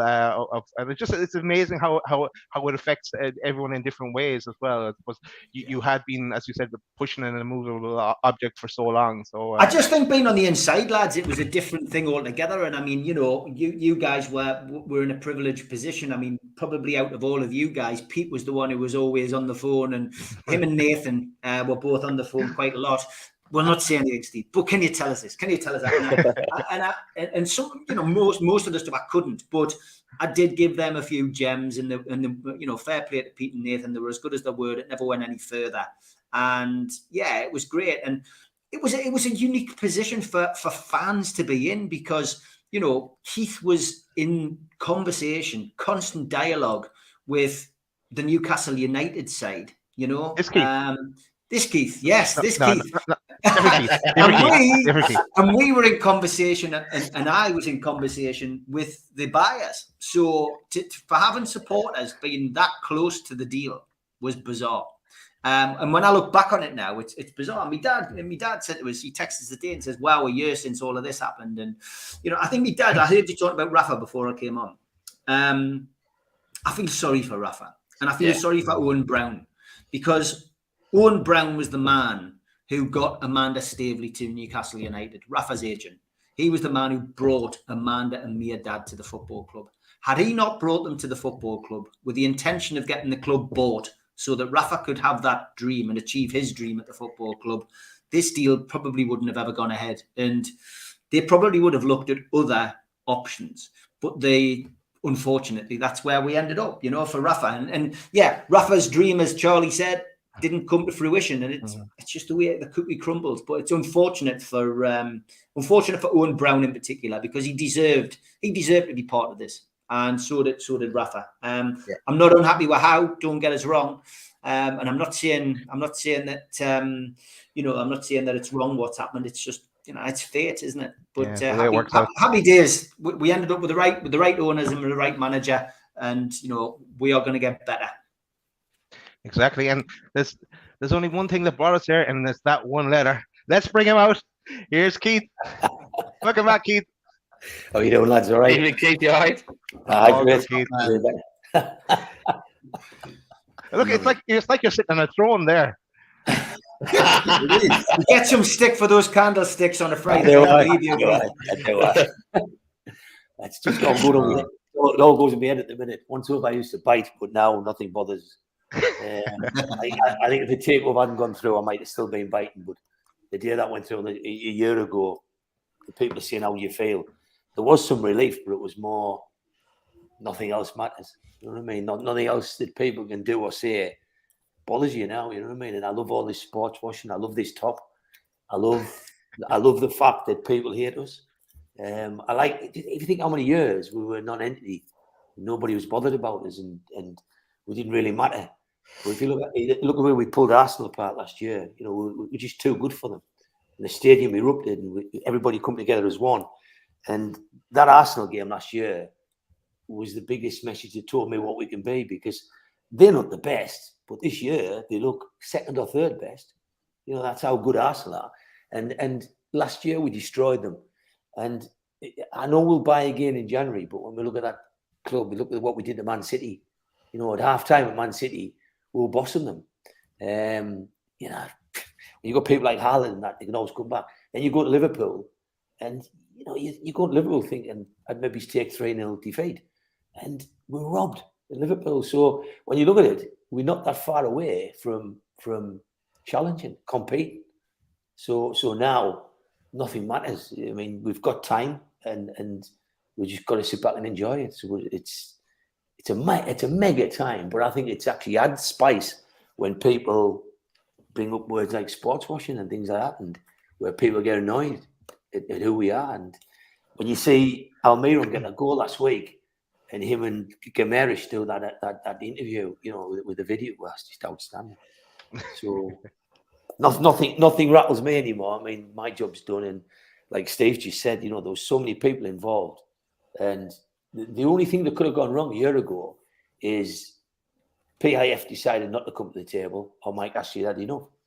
There was always risk, because there was other people talking to Mike Ashley, but that was the only risk. You know, it was just a case of time. It was from July onwards, it was always going to happen. But the fact that it has happened, and you know, I mean, they bought what we were told was some average players like Dan Burn, and you see the difference that people's made, and you see the togetherness they brought. I mean, he's to me, he's been just a colossus. Dan Burn, and you look at what they've done, the club, and you sit there, and we go tomorrow, and we're gonna you know, it's going to be electric. It's going to be, you know, they're a good side these tomorrow, but they're not gonna get past this unity. And you look at what we are now, and you think that letter tonight, Steve Race you spoke about, is as close as you'll ever get to a businessman saying to you, hang on to your pipes, lads, we're going to spend a packet. We're going to, you know, I read an article in the fanzine this week where a guy was criticising them because they're going to make a profit. What's that all about? So a man comes in, he's going to put £1 billion in a football club, and somebody's pissed off because it's going to be worth $3.5 billion. Is that? There's a man that doesn't know commerce. You know what I mean? That's what life's about. So if you take a risk, you expect a profit, and they're going to put. I reckon they'll put $1 billion into this to win silverware, and I think it will be worth $3.5, $4 billion, and in time $5 billion, and that's what it's all about. But for us, you know, the quicker we all accept that fans support, and they don't pick teams, they can whinge, but it won't get hurt. All we're here for is to support, and I think we've all, you know, you three, me, we've just met our mark. Like, it affects everyone in different ways. Like Steve Wraith the night the takeover, I was up there with Hasty and Liam, and we're having the time of our life. And where's Steve? We're trying to get hold of him. And he had like a meltdown, but I think it is the outpour, and I think it's the emotion of what happens if this didn't happen. What happens if we didn't get the takeover? Imagine, you know, like all that work, because the Matters show had put itself out there saying this is going to happen, and towards the end there was bits coming saying, "No, it's not going to happen. It's not going to happen," because people are so fed up. I remember being at my birthday party, and Steve Wraith and Steve Hasty got up and presented with a watch of Johnny Allen. It was an NCSL watch for getting the takeover, and he said Keith still thinks it's going to go through, and all my own family still. There's a room full of people thinking I'd lost the plot, and Steve Wraith, they believe Steve Wraith and Steve Hasty for me. I'd known these people for 30 years, but they were saying, you know, it's probably over now because there was that many people trying to stop it happening, and that's where the relief is. That's why people like Steve Wraith crumble on the takeover because it's emotion. It's like finishing the North Run when you have no right to run it. It's like you know, getting a job. You nearly lost 3 times. It's like getting through an illness, you know, where the illness is supposed to be here. And when these things happen, you naturally do what Steve does. You cry and you let the tears out. But for me, this last year, it's just been a laugh, hasn't it? It's just I absolutely love watching Spurs fans and Man United fans cheering.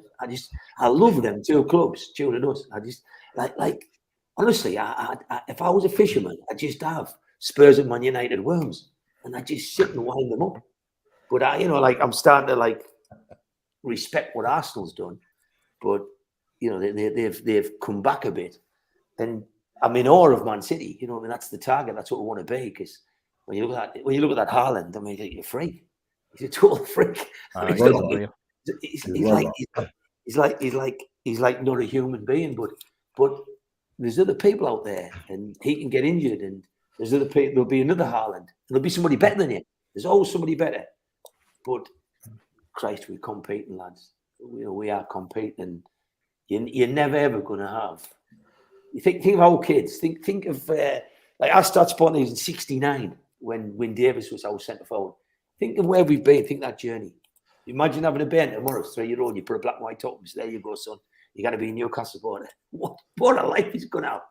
You're not going to get the piss took him out at school like we did. Definitely. Mad. I'll be honest, Keith. I've got that now. I mean, I've got a little boy. He's 4 years old, walking around in a Newcastle top, and he was walking around in Newcastle top a year ago, and there'd be 1 or 2 parents that would laugh at him when I took him to nursery. Now, the first thing they say to us is, "You guys are on the up. Yeah. You guys are doing well now." And my daughter, she's just started playing for her first football team. She refuses to wear the football kit, the actual official football team shorts. She has to wear the Newcastle shorts because she's fully immersed in the club now, and surrounded by a bunch of Leicester tops that are bottom of the league or near bottom of the league. There's nothing but compliments for the club because they know for a fact that there's only one way that Newcastle are going, and that's up. That's right to the very, very top, and they now appreciate not just what we've been through the last 14 years, but also where we're going in the years to come. It's going to be an exciting ride, that's for sure. Certainly is. I think I know Steve's got to shoot you off, so what I'll do is I'll ask that question I've asked everybody else. But Steve, what's your highlight of the last 12 months been, and also what are you looking forward to most going forward? Highlight of the last 12 months has been breaking the transfer record. I never thought I'd see the day again. Bringing Isaac in, amazing to see that happen, and it's going to happen again. Rest assured of that. What am I looking forward to? Europe, lads, and winning that elusive trophy, because we will win a trophy and we will get to Europe. And I think it's as simple as that. And, I'll always take my hat off to Keith for writing that letter, because, we were part of something special. I didn't really know Keith. We knew of each other through mutual acquaintance, Steve Hasty, but we never even come across each other. But I'm glad we did. And the trust was there. The respect was there. And, we helped get our club back, and we played a small part, but we played a part, and we can sit in the stands at St James's Park. We don't sit too far from each other these days, and it's always good to be able to look out and go, we helped that happen. But listen, lads, I've got to go. Thank you so much for giving us the opportunity to come on. Keep up the great work, and make sure you sub to the channel, people. If you're not, they want to get to 5K quickly. Take care, lads. Cheers, Steve. Take care. Thanks a million. I suppose we might as well ask that question to Keith while we're on the topic. Yeah. Keith, what's your highlight of the last 12 months? What are you looking most forward to as well going forward? The highlight of the last 12 months is getting my life back. Because I'd done 2,700 hours as an NHS volunteer, followed by 14-month unpaid work for the club. And when I did the volunteering, I felt lucky because I was going out picking old biddies up, taking them to hospital and things, and I was doing shopping and You know, I cooked 1,300 meals I paid for, like, and cooked myself for people 80-odd-year-old. And I just thought, this is my turn to give something back. So I've had a crack of life, and I've done well. And I just thought, well, it'd be nice to give stuff back. And then when the takeover crashed, I thought, oh God, no. And I realized what they were doing, and I realized it all boiled down to anti-competitive behavior by a cartel. And I thought, but I'm the only freak in the fan base who's spent his working life working in competition law, and a big part of it. And I just thought, God, if I don't do this and it doesn't go through, I'll probably regret it for the rest of my life. And some of my mates knew I did that, so they were pushing us to do it. So imagine going 2,700 hours volunteering, no pay, to 14 months, no pay. And my business has suffered. And it was just mental. I mean, there was 2 nights during the takeover when the owners, Justin Barnes and his team, didn't sleep. They didn't go to bed. And there was 2 nights when we were doing the work for the takeover, we didn't go to bed. 2 different nights, don't get us wrong, but that's the kind of, they were doing like 14-hour days. And people laughed, but it was 90 gigabyte of evidence we got together. And that still remains. It remains files in solicitors' houses to use if somebody else takes a competition action. I mean, that won't go away for several years. But getting my life back was the biggest thing, because then I go to the matches now, I just don't give a toss. I just, I couldn't raise an argument, and I'm not bothered about what people do. I just go and laugh, and I just enjoy it. But I think from the footballing side, if you said what's the best thing over the last 12, I love Eddie Howe. I love what he's done, and I love his freshness, and I love his honesty, his integrity. So Eddie Howe will be high up that list. Gumerish, to me, is just the nicest kid on 2 legs, and when I see him, I think he is world class. I think I saw clips of Messi's best game for PSG the other day, and there was nothing on there that Gumerish isn't doing. So they're the 2 things from the football side. But the biggest thing for me is personally, it's competing.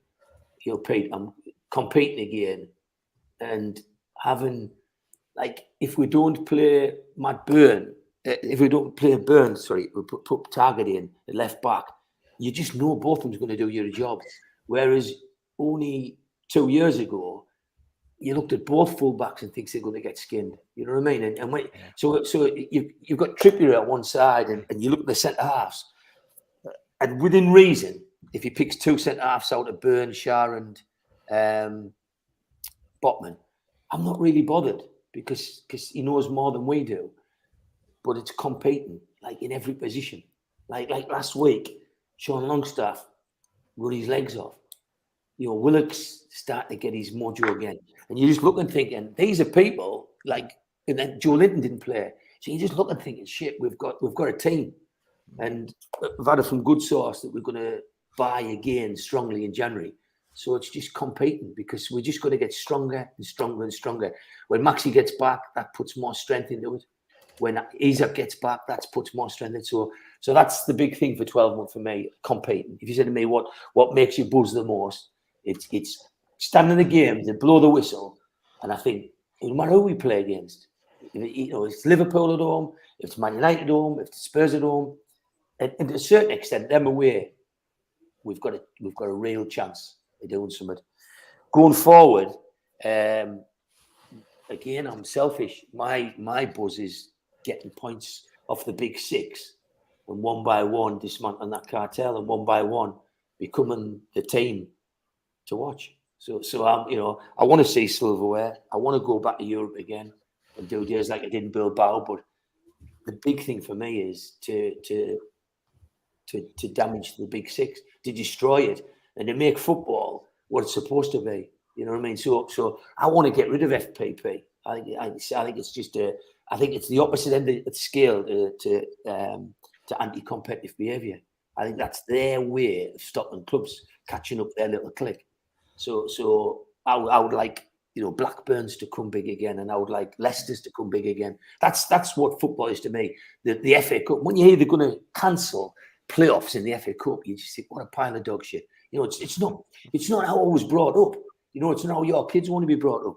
But this football club for me is everything. It's life, isn't it? And I just want to be around long enough to watch it. I just want to be able to C is win silverware. You know, I started supporting in '69. That's when I started. We won the first cup, and they call me the jinx because one bugger all in.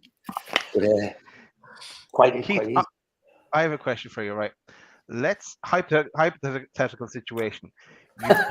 You've just told one of the most famous men in the UK that the takeover has gone through, and you've told him to keep it a secret. What if it all fell apart? What would you say to Declan Donnelly then? Shit a brick. What a lad. Whatever. Did you see him last week down at the game? Aye, yeah. The video. I sent him the video, and I WhatsApped it over, and he honestly, I mean, it was his birthday a few days earlier, and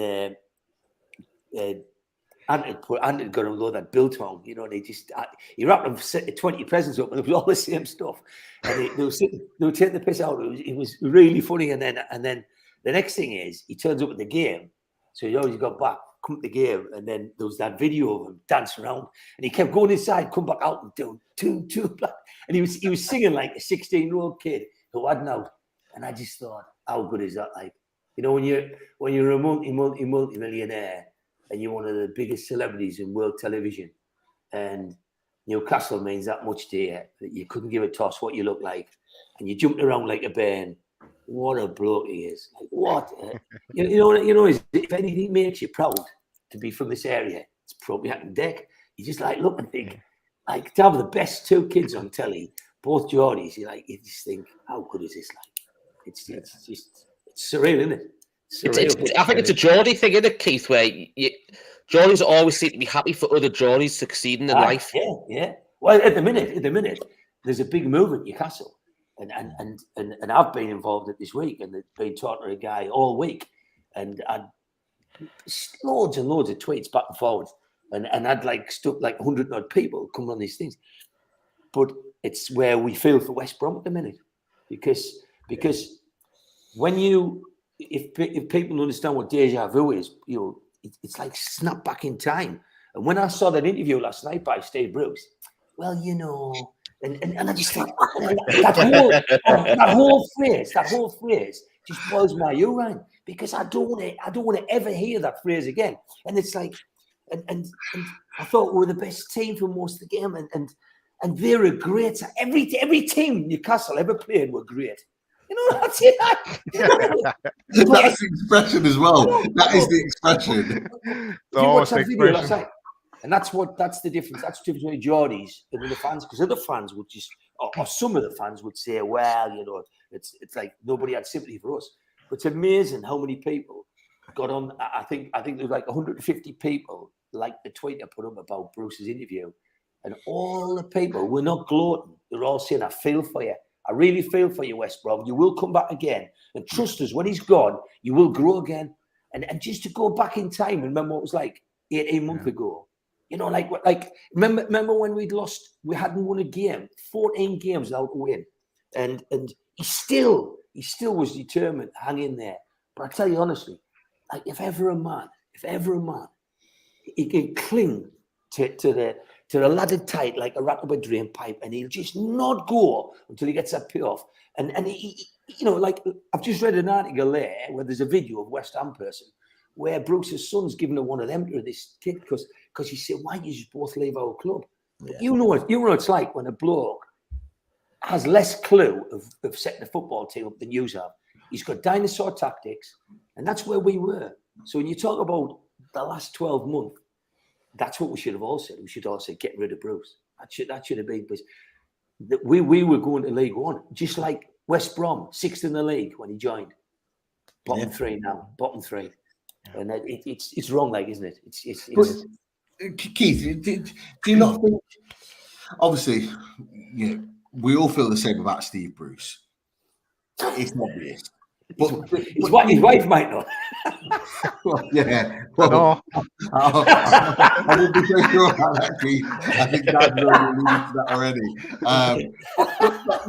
Look, I go back to early 2021. You're laughing at. right? Bramall Lane, Fraser gets sent off on purpose, in my opinion, because he wants him out of the club. He gets purposefully sent off. We lose 1-0 at Bramall Lane. Like, is there a point where we think to ourselves, Mike Ashley is screwed us over here? Because any other owner of any other club in the top 3 leagues would have had their manager out at that point, but we didn't.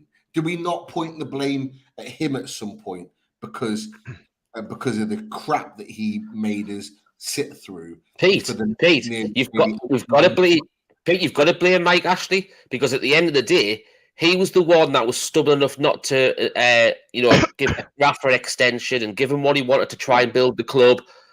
And as we know, Steve Bruce was about the 13th choice for the job.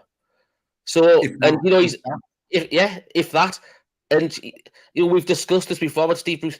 He was from the area, grew up as a Newcastle fan and stuff like that. And to a degree, you don't blame him for wanting to think that you could help your club. But everybody who knows football knows, as Keith just said, dinosaur tactics. He doesn't know football anymore.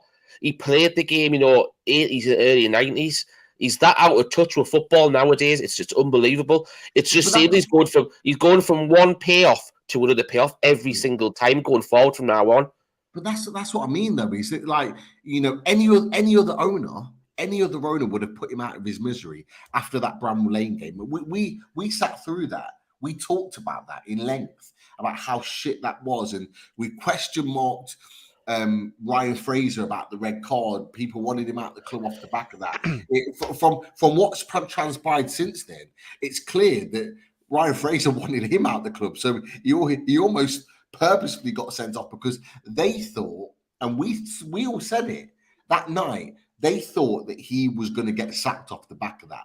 Mike Ashley didn't do it. And it's almost, for me, I just think that I kind of like, I point a huge finger at him, because he should have done what any half decent or even a poor owner would have done to their club, is to get rid of a manager that's going. It was always about money for Mike Ashley, full stop. It was never about seeing the club progress or anything like that.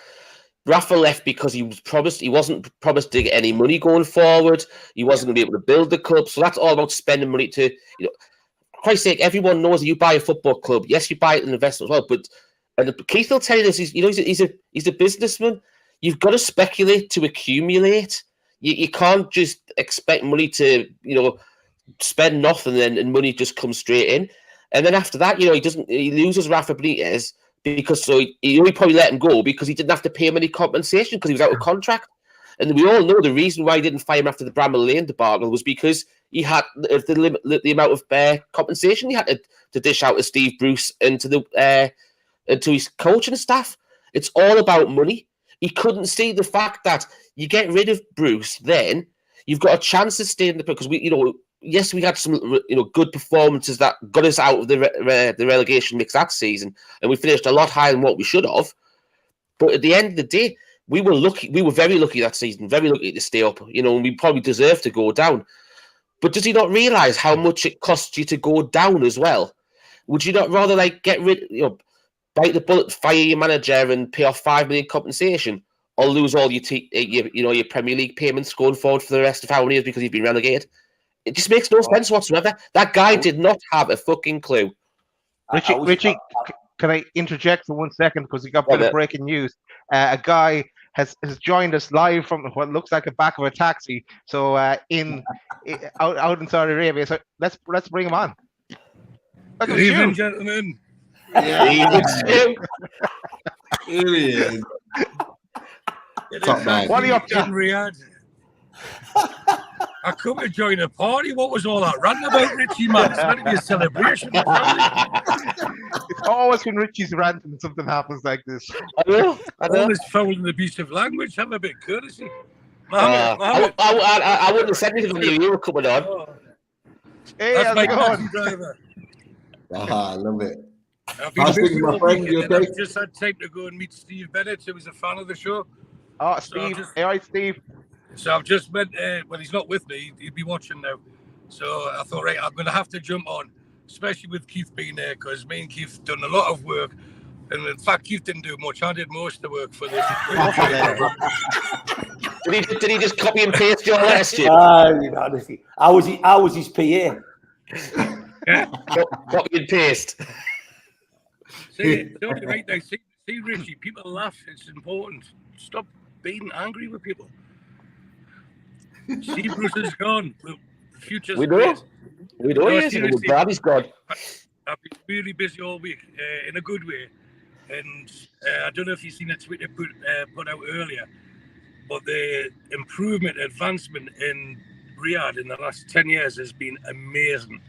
Seriously, it's like it's not up there with Dubai as yet, but it's the way it's been modernised is fantastic. And I think what they've done in a decade would take a Western country a century at least. Wow. And for those who doubt it, for those who disbelieve it, for those who are Middle East experts who have never left the UK, come and visit, come and find out for yourself. The cultural advancements are absolutely amazing. Well And said, mate. Well said. As I said to you, Peter, the messages earlier, it's great to celebrate the growth of Newcastle, just like the growth of the channel. And it is fantastic that both are going hand in hand, and long may it continue. Cheers, man. Cheers, we haven't played that video yet. We'll play it later on, though. Oh, no need now. No need. What do you think? It does. What do you think? To be fair, Dad, he's already eclipsed what he put in his video, which was a great video anyway. But he's actually I can give you a live view of Riyadh if you want. There we go. You love it. Where's Eloise live? He'd be in bed now, man. But he's out tonight. He's out tonight. I was talking to him earlier, actually. Stu, I know. We're lucky to have you on, and we appreciate you joining us. But just that we've asked every. Can you go now? I know that was a plate way to say. That's not what I was going to say. Mohammed doesn't speak English. No, it's okay. He doesn't speak English. It's okay. To be fair, in fact, Richie, you've asked the question to every guest that's been on tonight. I asked you the same because I'm interested to know what Stu's going to say. Yeah, so Stu, I've asked everyone so far, what's your highlight been of the last 12 months, and what are you looking forward to most going forward? Sorry, Richie, it was echoing. No, seriously. What I heard going forward. Right, okay. So what's your highlight been over the last 12 months? And then also, what do you see going forward? What are you looking forward to going forward? Wow, I think that the highlights was just the fact that there was a tunnel, and there wasn't light at the end of the tunnel this time last year. Well, there was this time last year, as Keith and myself knew. But prior to that, there was no light at the end of the tunnel. Now it's like the bat signal, isn't it? You can just. There's no limit to what can be achieved, and the letter that the chairman sent to the fans today, I think, just verifies that. This board, this club is going places, and there will be bumps on the road, just like this taxi at the minute. Mohammed, slow down. Just a bit like this taxi, but we're going to get where we want to be, and they are determined. You have Google Maps. You get where you want to be. Well, so they're determined to achieve, and as you know, I deal with Saudi people on a daily basis. They will get what they want, and they'll do it through hard work. They won't do it through devious modes like other people may do. They'll do it directly, open-minded. We're going to be the winners, and this is how we're going to do it. And if you want to block us, we'll climb over your block. If you want to stop us, we'll go under your block, we'll go around your block, but we're going to do it as openly and honestly as possible. And you know what? I mentioned it on the Jordie's there the other night. It'll be more satisfying for every one of us who supports Newcastle, because we don't want to be the Ben Johnson drug cheat. We want to be the winner who's done it cleanly. And this is exactly what our leaders are doing now. quality. Cheers, Stu. And Steve Bennett's looking for you. God, I love I it. know it was my turn to buy him a drink, but Is that why you're in the taxi? he's not that expensive over here. So Stu, what was the big thing that Steve Bennett was saying to do? He said, "If only you knew what was all that about." I think if you knew me, I don't know. I think it was to do with I'll alcohol. send you his number, Keith. I think it was to do with alcohol in Saudi. Like that's how I read it. Oh, no way. That taxi will get pulled over now. I'll give you an honest answer tomorrow when I'm back in Bahrain. But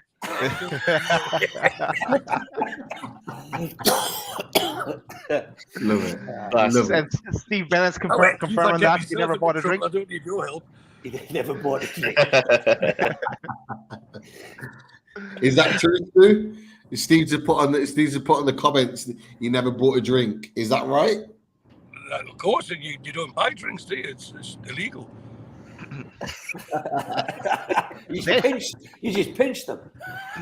I tell you what, Pete, to answer your question, if you invited me around your house, would you charge me to have a drink of tea with you? No, you know what? I'd have a plethora of brandies available for you to choose from, because that's the only alcohol I have in my house is just a plethora of brandies. You choose which one you want. We'll get the mixer or have it straight. A little bit of ice. The job's Keith, just for your benefit, plethora means a lot. And the reason that Pete's using that word is because I give him in a voice message today, and I can prove it. Use that word. You did. It's stuck in your head now. You're using it. You did, and I thought, you know what? I've not used that for a while. Maybe I'll use that. Maybe I'll use that today. I probably used it about 3 or 4 times. I love it. There's another word you could use as well as phalanx. That means a lot as well. You know this, Stu. If the only thing I'll say is if you and Steve Bennett haven't had a drink tonight and you've just had a cup of coffee, I hope tomorrow night when I'm in the Irish Centre with all the lads celebrating the takeover, I hope we have lots of coffee. Because I don't drink coffee, Keith. You've got a lovely slur on, son. That's the Tic Tacs in my mouth because Mohammed doesn't want to get it out.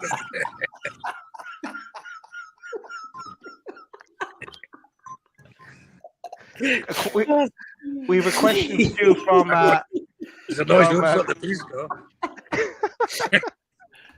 Oh, brilliant. A question from Chris Hall. Stu, when's the next time you're back over for a game?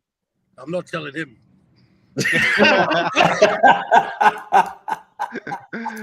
There you go, Chris. Tell Chris Hall. I'll be there. You'll be there, Keith, for sure. Yeah. To be fair, we'll meet up with you. This is a bit of your breaking news. I was going to come home for Christmas, but I looked at the fixtures. Leicester away, no chance of getting the tickets. Leeds at home New Year's Eve. The town's rubbish on New Year's Eve. So I thought, right, we'll go somewhere special. We've had a good year at work, so me and the missus are going to Mauritius for Christmas, and then we're going to go to Dubai for New Year.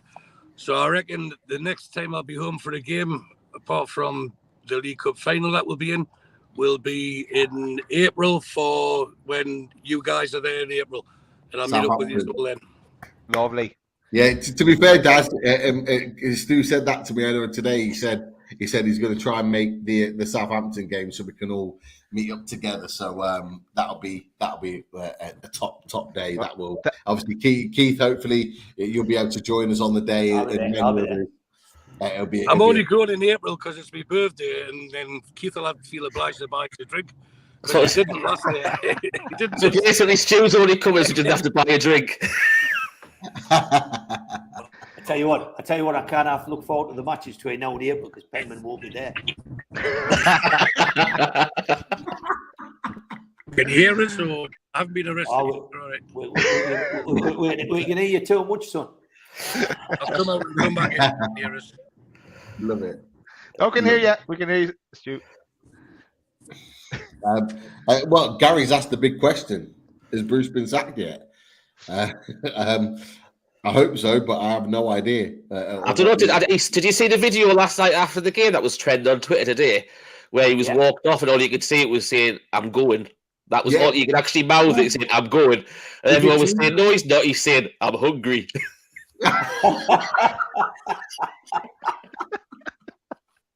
Where's Penman's taxi got to? Oh, brilliant. To be fair, I'm surprised. I'm surprised we had Stu for as long as we did, because that taxi ride looked like a bumpy one. I've got to be honest.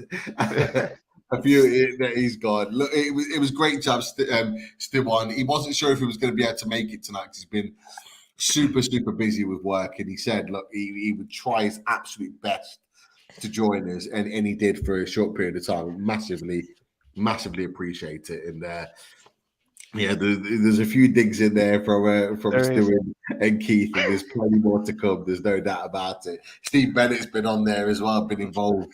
Welcome to Steve Bennett. Always a pleasure. Sure. Steve Bennett's bang on the money. Been out for a coffee shop with him. I tell you what, mate, the coffee must be strong out there, wasn't it? Must be, yeah. I mean, it's the same as that coffee that Alwyn was drinking that night we were the Irish Centre, Keith. Brownie old coffee. I'll tell you something, you can understand why Penman's taxi driver was driving fast, can you? You know, he's saying slow down. You'd be trying to get him out. He'd be bored out of his tits with him in the back of the car. Go, quick. He'd be doing 120 down Riyadh High Street. Love it. Oh. Brilliant stuff. Where do we go next, boys? Where do we go next? I don't. Have we even asked Keith the question about where he sees us? Hang on, I know where we're going next. The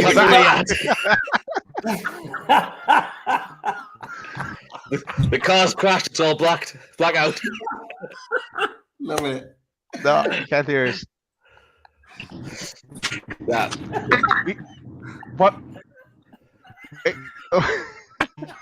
Turn off the lights. I don't know what's going on. I was only joking.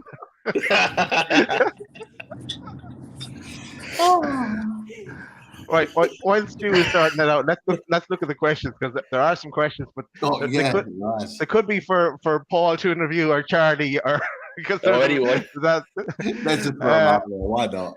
Let me see. The one, and I think I saw Steve Hasty in the chat as well. Question for Keith: what's your favorite Steve Hasty lookalike? without a doubt, that skinny dog. They've got this baldy dog that's like got a comb over. It's got wisps, and the dog's about a stone and a half. It's like skinny like a skeleton, and it's got this long grey hair, and that's, to me, like, for someone to find that and put it up. And the other thing is there's a lad called Sam Chipperfield comes on, and he keeps going on. And like, all these people just met through coming on here, but what he does, he puts the Quaker Oats box up. And have you seen the bloke with the Quaker Oats? He's an absolute ringer for Hasty. So when I see a box of cereal like that, I just belly laugh. And I went to see Steve Hasty and apologised. I said, look, I can't keep doing this. He says, I can't keep a straight face. So I went to Steve Wraith and said, look, we can't keep doing this. It's not fair. Oh, he says Steve Hasty quite likes it. So I went to see Steve Hasty. He said, I didn't mind it at all. But there's times when I wonder, like how long you can keep on finding every grey, long-haired dog in the world. And then put it on a Friday night. But the thing is, they know I'll start peeing my pants. Yeah. And people seem to like that. But to be honest, I'd rather do something else. I'd rather they left them alone a bit. But if they put dogs up on Friday tomorrow night, you know what's going to happen, don't you? I'm just going to sit there. Right. Another question for you, Keith. And I know Liam Kennedy is writing a book, and we'll hear more about that in time. But are you writing a book as well? Carl asked, are you? Great question, Carl. Been asked to. Ooh. Been asked to. So, but by I don't want to go too far on it, but like decent people's got in touch with his nasters to look at something. So, who knows? When people talk about things you think's ordinary, and they make it sound exciting, you think, "Oh, they look at it like that." You know what I mean? So it's a big thing to do, isn't it? Because it's if you do something like that, you wouldn't do it unless it was proper. and then you'd get clearance on things like NDAs to start releasing stuff. Because there's been stuff released by the Mail this week about Spurs, for example, asking PIF for $3.5 billion, and about Man United asking for 700,000 for 30% of the club with no say in the running. I released that 15 months ago. So me and Liam Kennedy released that one night, and we did it with the cooperation of the buyers and the sellers. So if you say, where's the source to Keith Patterson releasing that Spurs have bid $3.5 billion, and that this, I think there'll be people involved with Chelsea now were involved with that bid then. Some of these Americans were involved with the Spurs bid, and I said, if you wanted to go out there, I'll put it out there. So the club, the sellers and the buyers were all supporting me. Said, yeah, tell Keith to put it out there. So you put it out there because you want the press to know that the reason the Big Six are pissed off Newcastle's bid from PIF is because they're trying to get the same bid themselves. So I released it one night through the Shields Gazette. You can go on Shields Gazette, you'll get the story. Spurs' own fan group listed it and put it on the site saying, Newcastle fan Keith Patterson is giving evidence. And then Liam Kenny gets a phone call. That night saying he's in trouble. So he contacted me and he said, I'm in bother, like. He says, Spurs have been on, they're not happy with what we've put in this article. And I says, don't worry about that. Read that. Nice one, Steve. Steve Hasty. Says, word is that Keith is now breeding grey dogs just to keep it going. What? He knows I've asked for permission. He knows I would never, out the whole fan base, that's the one lad I'd always want to watch on my back. He's been an absolute superstar. I love him to bits. And he knows that I don't laugh at him, I laugh with him, but I can't believe that someone puts a dog up and says it looks like me mate. So I'm sorry if I laugh. So I'll go back to the story. So Liam Kennedy gets a phone call saying he's in trouble. And it's Tottenham Hotspur unhappy with what we've put in the Shields Gazette. Well, I had the back of the club, the buyers and the sellers to say, yeah, run it, Keith, get it out there. And I've said to him, I says, who's got in touch with you? I expect them to say so-and-so and so-and-so lawyers. He went, oh, the PR department from the football club. I says, PR departments don't ring you up when they're going to sue you. And I said, and who's give you that story? Like, have they contacted you? Was it Spurs themselves contacted you? No, it was another reporter. It was another reporter, a Newcastle football reporter who worked for the Telegraph, who you all know. Got in touch with Liam Kennedy and told Liam Kennedy, be careful because Spurs are threatening to sue you. What a load of horse shit. And that's the kind of stuff that's going on. Now, it's took a year and 3 months, and now the Mail have decided to run that same story. We ran that 15 months ago. So what's happening now is a lot of the stories that we had, a lot of the information we had, is starting to leak through from newspapers and starting to come out. But if you put together the book, and if you could undo some of the NDAs, and put some of the real information in and show some of what was really going on. And Steve Wraith, he nailed it on the show earlier on today. He turned around today on the show and he said that four of them were in talks with the buyers and had some WhatsApp and some Teams meetings with them. And I was working right through with the sellers. And there was only me working with the sellers. So the sellers are the sellers. You know, they're the only ones who did the takeover. The take wasn't done by the buyers. The take was done by the sellers. It was done by a guy called Justin Barnes. He was the guy that got the takeover for Newcastle. But, and the rest is history. And now we can sit and laugh about it and laugh about dogs and laugh about drunken men in the backs of taxis in Riyadh. And it's all just good fun. It's like Stu Penman says, it's about enjoying it now and not worrying, not biting. That's it. Just look at your Christmas cards you sent us last year. Well, it's October, so I'll have to start doing this year as well. Oh, so are you at the game on Saturday, Keith? Is that my card? It is, yeah. I am. I'm at the game on Saturday, and I'm with the crew tomorrow night, Friday night. They're all meeting up for a drink in town, so I'm meeting them tomorrow night. So, I have to apologise, Keith, because when I met you in Newcastle, I was well hungover, and I blame Steve Hasty and Mitch, Richie and Simon. It's Shybar and Simon. So we were out drinking the night before, and I hadn't been out for a long time. But yeah, no, and I was, as you said, I was on the pop. I was definitely on the pop that day. So. Drinking lemonade. So he waited 6 months to meet him, and he comes over and starts drinking lemonade. I know. Lightweight, Keith. He's a lightweight. Yeah, I did it after the game. Next time you come over to the Southampton game, Daz, me Nana's going to drink with you. She's drinking under the table. She's 86 and she likes 3 lemonades, but she'll do well with you. Bring it on. lads, it's been an absolute pleasure, and it always is. Every time I come on, I always love sitting talking to you. You're just genuine people, real good Newcastle fans. And whenever I come on, I always feel as though I don't have to watch me back and I don't have to worry about what I say. And I always know that you're there to support us. So thanks again for extending the invite. I hope it's been worthwhile, everybody getting together. I've thoroughly enjoyed tonight. But take care, and I'll see you again, because I will obviously come on and talk to you again. All right? Yeah. Cheers, it's an open invite, Keith, and I'll probably see you before one of the games shortly anyway. You will do, mate. All right. Yeah. Cheers, later. Take care, Keith. Yeah, good night, mate. Take care. Love it. Great to have the man that brought us the takeover on and I still look back at that show that we had Keith on, and the shitter break one with Deck Donnelly. Yeah. But love it. Do you want to go to a video?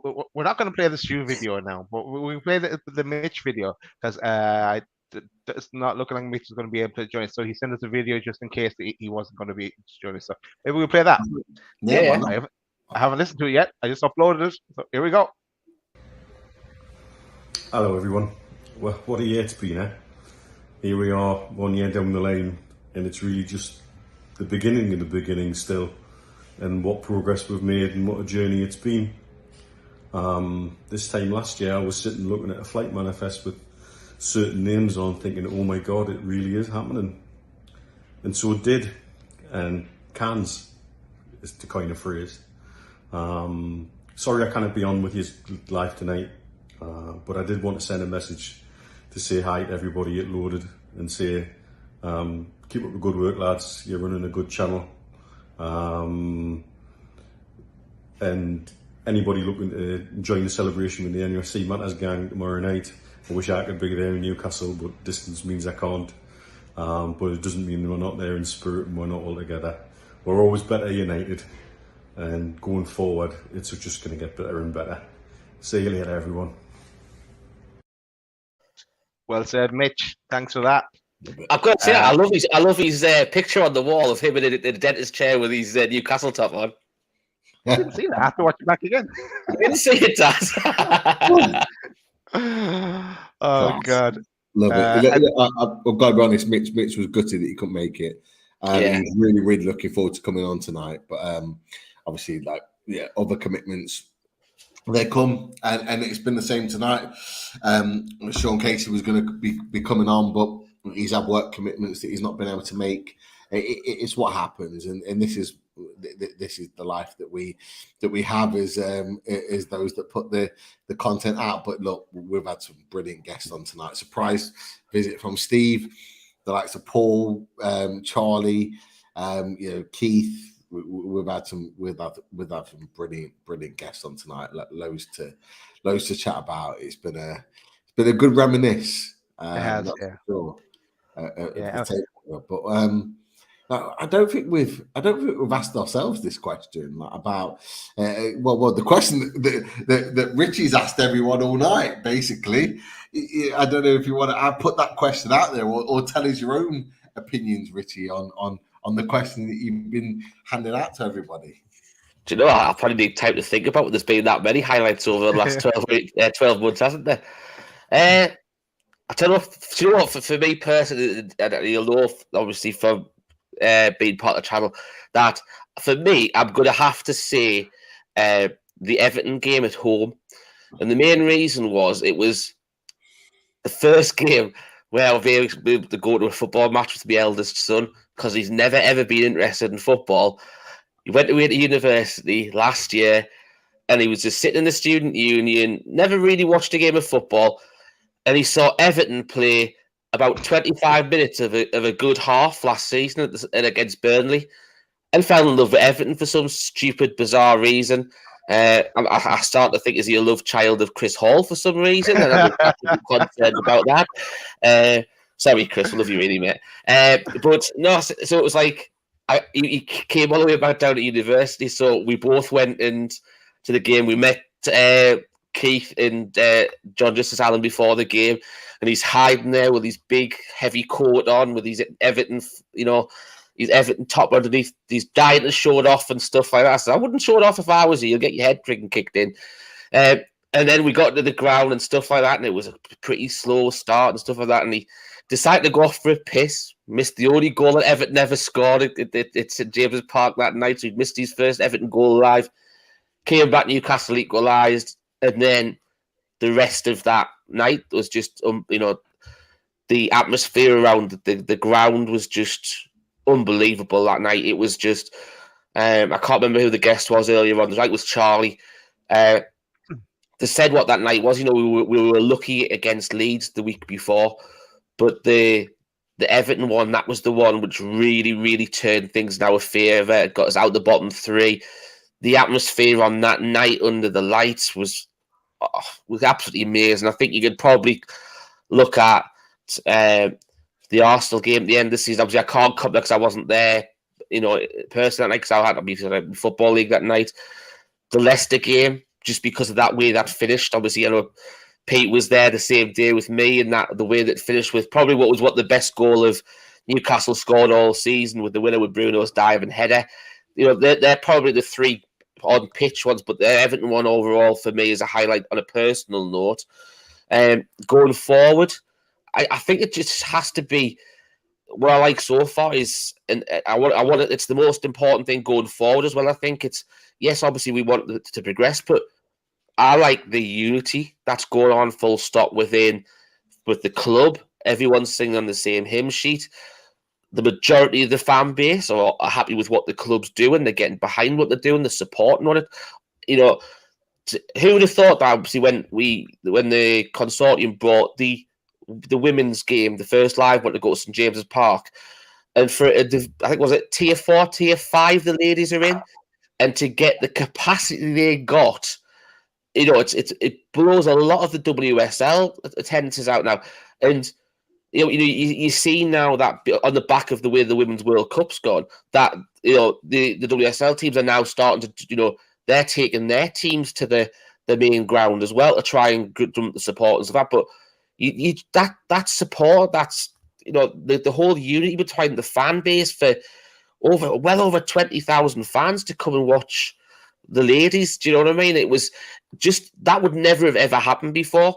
And obviously now having them under the same umbrella with the club and stuff like that. And then you see the investment that's starting to come within the academy as well with, look at the signings that was made over the summer. And then you've got Garan Kouali, who was signed last week as well, who's meant to be one of the biggest potential names going forward. And we've beaten the likes of, Dortmund will link to him. Barca will link to him. We saw what he did to Barcelona in that A-League All-Stars game. He looked a really, really good, promising player. Obviously, with that one, the one thing you've got to say for caution is it's promise. You've now got to nurture that promise and give it on a big week in, week out. And he seems to have the right character going forward. And obviously, we know that's been a lot of the the recruitment strategy from Eddie Howe. It's all about character. You can have fantastic players, but the character can be horrendous, and you don't want them to come in and disrupt the harmony that's in the dressing room and around the club, full stop, and stuff like that. So I think for me, it's just keeping that unity that we've developed over the last 12 months, especially since when Eddie Howe's come in, because obviously he's instilled that within the players, and now that's filtering out to every other part of the club. It'll filter down to the 23s, the ladies team. It filters out to the fans because the fans can see what's going on. So for me, it would be the unity that needs to be the thing that keeps going forward. Good comprehensive answers always, Richie. You're on a roll. Steve made his monologue. You have the record. You have the record. The answer that. Yeah. Jesus. I wish I'd have timed it. I was expecting someone else to jump on. It's usually when Richie's on a roll, someone I jumps know. in. It wasn't a rant. That's why, guys. It wasn't a rant. Okay, I'll jump in next because I thought of my answer as Richie was describing his a 3-part answer. Okay, what was the question again? Sorry, repeat the question, Richie.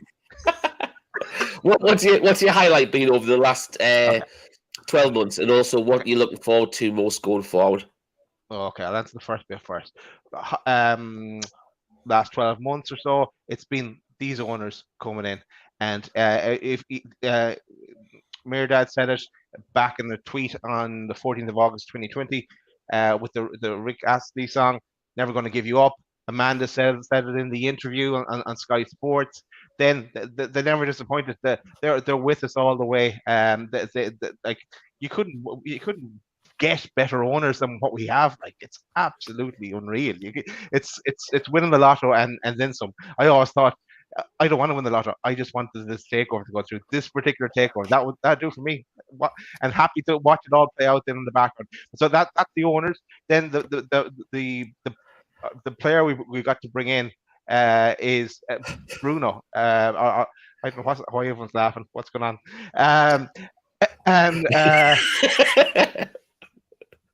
This is what usually happens to me. All the funny comments coming while I'm saying something, isn't it? Yeah. Oh, I like it. 32 for life. Bruno, like who would have thought we would get a player like Bruno? He's just, that's why I have his name on the back of the jersey as well. But and then the highlight on the pitch was the goal against Leicester and Willock down the wing, crossing it in, and Bruno with the winner. Just kind of epitomized everything, the team effort and the unity. So there's the 3 things that over the last, I'm going to say 12 months, maybe longer than 12 months, the highlight. And what am I looking forward to going forward? Just being part of the project, just watching it grow day by day. Like every day or every few days, there seems to be something new and something better, something good for us to look forward to. So it just gets better and better. And like it is difficult. We have to be patient. But we know now going into each transfer window, there's a chance we'll be bringing in better players and even upgrading the academy and bringing in the youth players to develop for the future. So every day is what I'm looking forward to going forward. Pete, what about you?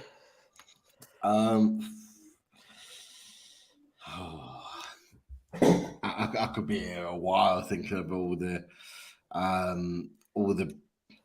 moments that kind of sit in my memory. Villa at home, from a starting point. Obviously, the Leeds game was a big moment. The Villa at home was a big moment because it was a game that was really on a balance, on a kind of tightrope. And normally in those kind of games, we would be on the losing end of those games, but we won that one. And it was a Trippier goal. He obviously got injured that game. It was a big, big moment in our season because we were continuing the role of things. After that point, for me, it has to be Leicester. It has to be for so many reasons. But again, it's on the point of Leicester was still obviously at this point, obviously this season they're considered very different, but at that point they were still they were the team going into that game. They were the team that we were wanting to be. You speak to so many Newcastle fans, we wanted to emulate what Leicester have done over the course of the years that have gone by. And we went toe-to-toe with Leicester. They got the first goal, so they went 1-0 up. But what we did is that we ended up winning the game, which is something we don't do very often, is that we ended up coming back and winning the game. And we did with the last-minute goal. My daughter's first game, the electric atmosphere at the moment in which we won the game. I don't think the atmosphere in the build-up to it was as great as the likes of the Everton game that Richie was at, or even the Villa game, which was also electric beforehand. Maybe not during the game, but certainly beforehand. but the way it was after the game, it was it's on a level that I've not seen it before, and I've been to many games at St James's Park. The feeling that we had in the electricity in the stadium. You look at Eddie Howe and the way he reacted when we scored the winning goal, and he kind of dropped to his knees. We talked about it on the review show. He almost dropped to his knees as if he knew that was the game that kept us in the league. That moment for me was a special moment. So I would, you've got the Arsenal game, you've got the Burnley game, but for me, that Leicester game was like pivotal. I can't even get the words out. What is pivotal? Yeah, that word. I've had these tonight. Clearly, we're on for a 4-hour show right now. So, breaking news, Pete. Breaking news. Someone is back. Happy anniversary, everyone! But it's a plethora of guests again, isn't it? He's back. Good evening. We can't get rid of him. We can't get rid of him now. I'm on the water before anyone says anything. No, that taxi ride, it was like getting a backer of Roy Rogers. Bumping all over the place. I got a message on my phone saying that my data had expired because I'm on roaming from Bahrain to Saudi. So the data expired. That's why the phone was moving all the time and my voice may have been a bit distorted. But I'm back now. So, and just in time, Richie, again, you're such a nice lad. Why are you complaining there? I wasn't. It was him. It was me that was talking. No, I was trying to get in before, and I heard you complaining about your son supporting Everton. Yeah. Well, to be fair, Stu, would you not complain if your son supported Everton? My son supports Tottenham, so I think I've got more reason to complain. So you're telling us your son helped to stop the takeover happen originally? Is that what you say, Stu? Oh, well, Keith's my father, you see, so he's the one that helped get it through. There you go. I love it. Keith will be back on again now. Pete, just to link up to what you were saying, I think that Leicester game, my highlight as well, that was on Easter Sunday, wasn't it? It was. It was, yeah. I was there. That's kind of That's what I meant you be there. Symbolic for our rising, Eddie. Yeah. Very good. 100%. For me, look, Stu, you've just joined us again. I've just talked about that is the one moment, like that one special moment over the course of the last year. We've had the Arsenals. We've talked about even the turf moors when we relegated Burnley, the way in which you played and the quality. Richie's talked about 1 or 2 points. That's the same. Just from my perspective, obviously being someone that lives in Leicester, and the fact that I hate Leicester City. In the fact that we beat them, in the way in which we did it, in the fact that we came from 1-0 down to beat them last minute, a team that we wanted to emulate, we wanted to be like them. Like, I don't know whether that was your moment or whether there was other moments for you that really stand out over the course of the season.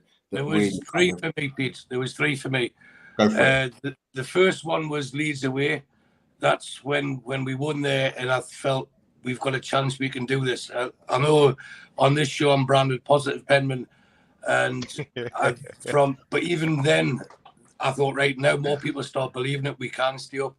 That galvanized the team because that was only our second win. Remember, it galvanized the team. It galvanized the fan base, and all of a sudden that was the start of the 9-game unbeaten run. The second moment was the game that Pete was talking about when we met each other for the first time, was the Leicester, and it was Bruno Day, wasn't it? And the reason behind that was when he scored that diving header, the noise was yes, it was incredible, but it was more relief. I think everyone realised we weren't mathematically safe, but we were safe. And it was those extra 2 points that header made us safe.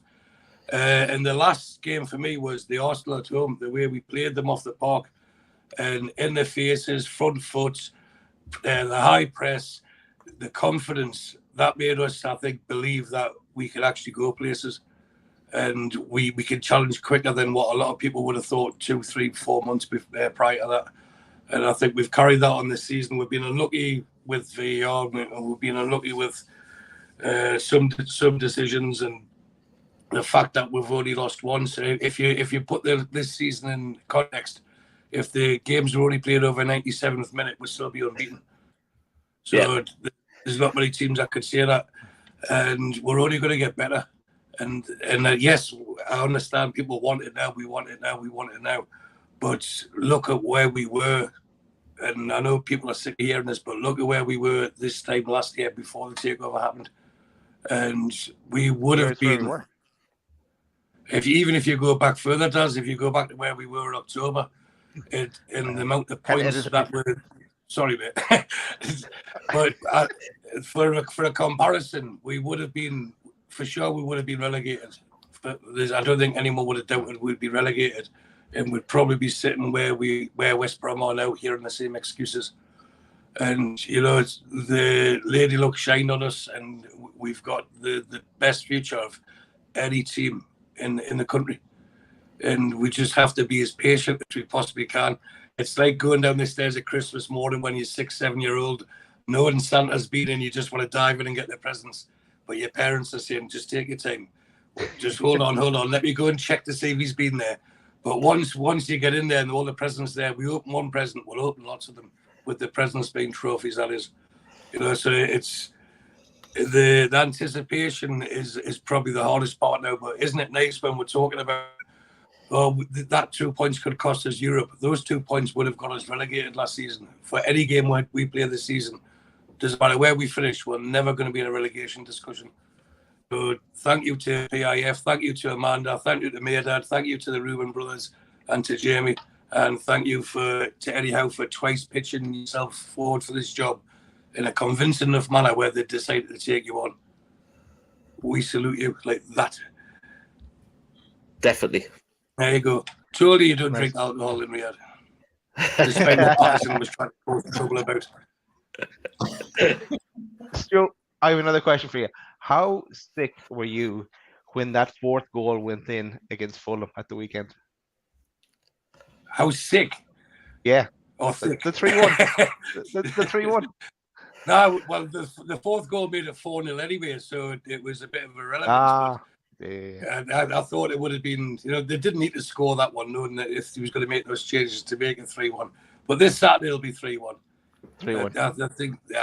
I think we'll get the 3-1 this Saturday, just to celebrate the anniversary and everything else. They'll make 3-1. Do you think we'll concede?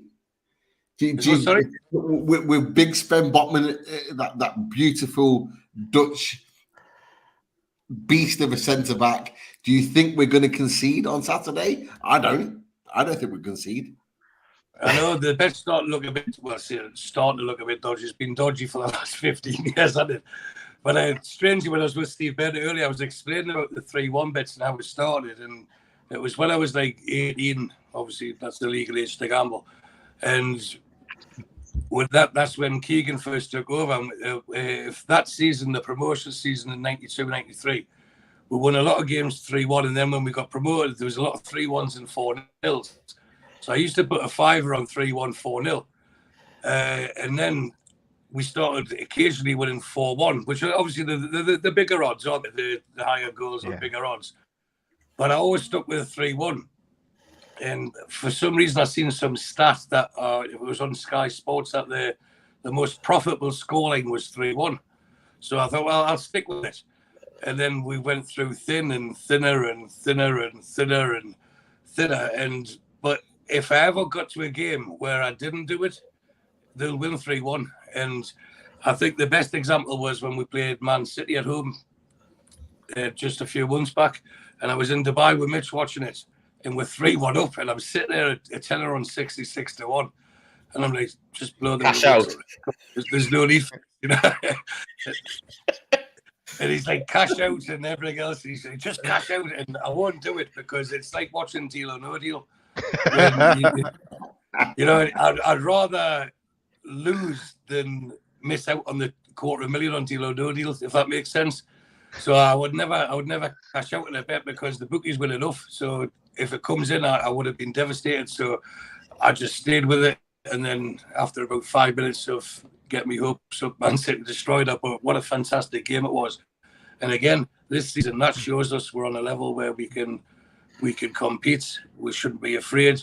And I can't see us getting thrashed anytime in the near future. Touch wood, maybe I've said the wrong thing, but we're a team, we're complete, and the fight for each other.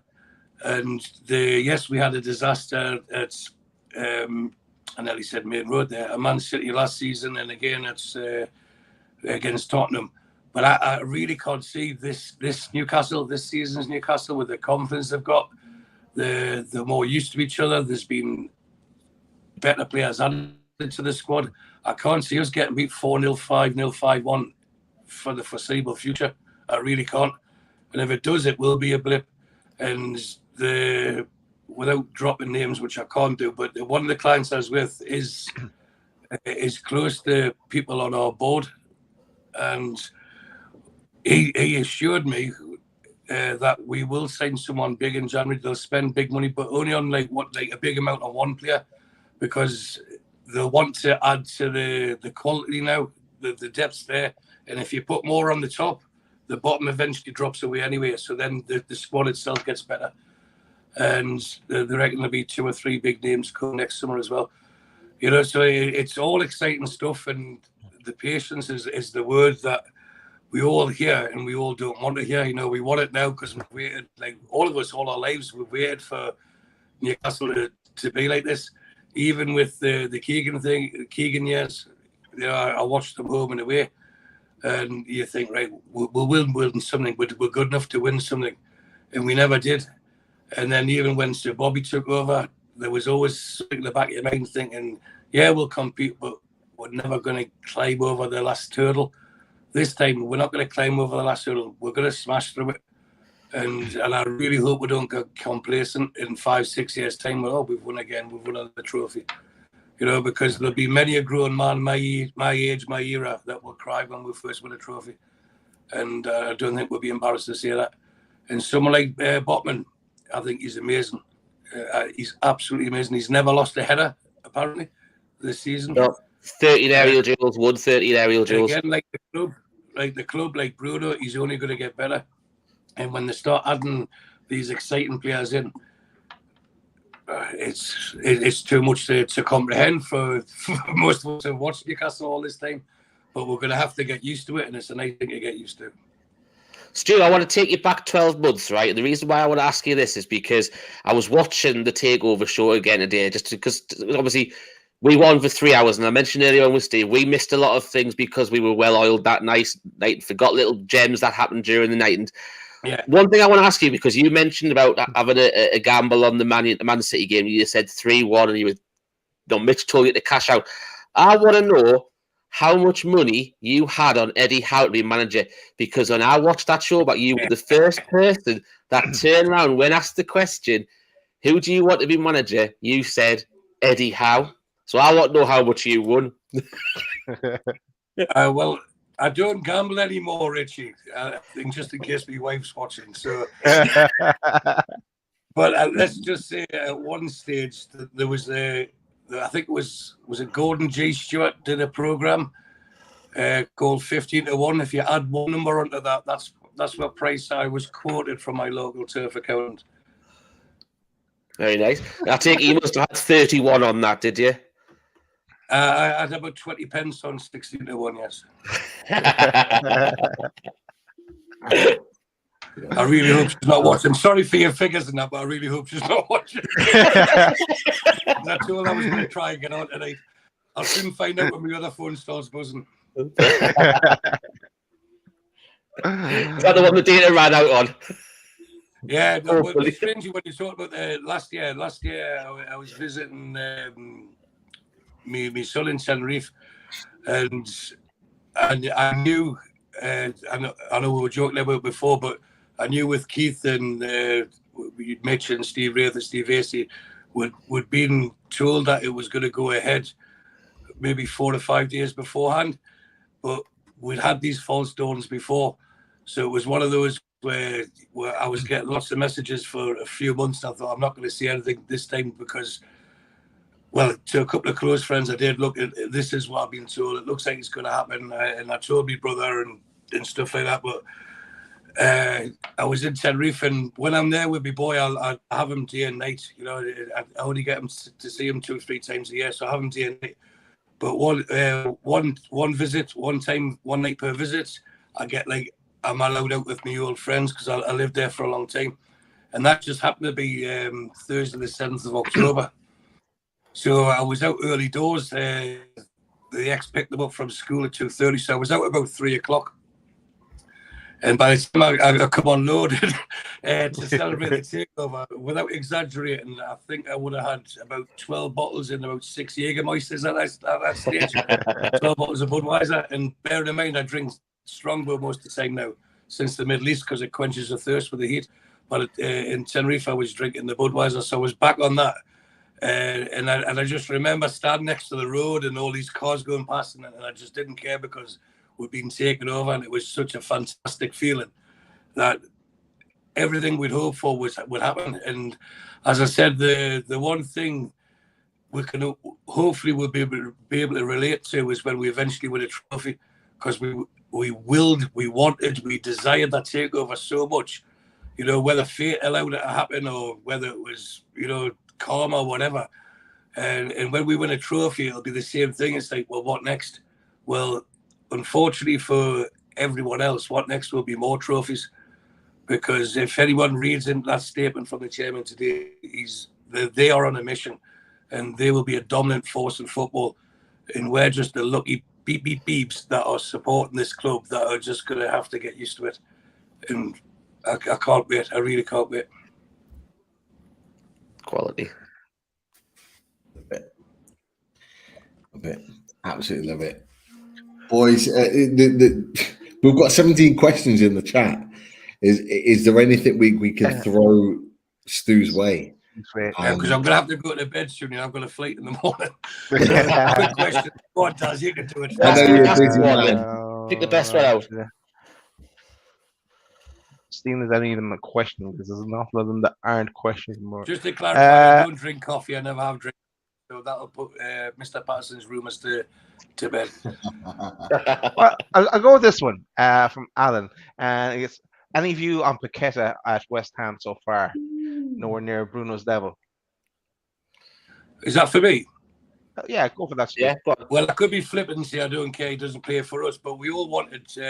We wanted Paqueta because of the Bruno link, and I know personally that he was on the list, and it was someone that they wanted to go to, but the favoured one is Maddison, and that's who they will go all out for. Whether they get him or not, I don't know, is a different matter. But the difference with Bruno and Paqueta is Bruno speaks English and Paqueta doesn't. And that might make a big difference where he has to, when you're trying to integrate with the squad and the team. But also West Ham had a massive transformation this summer. I think they had about 8 signings in the summer, West Ham.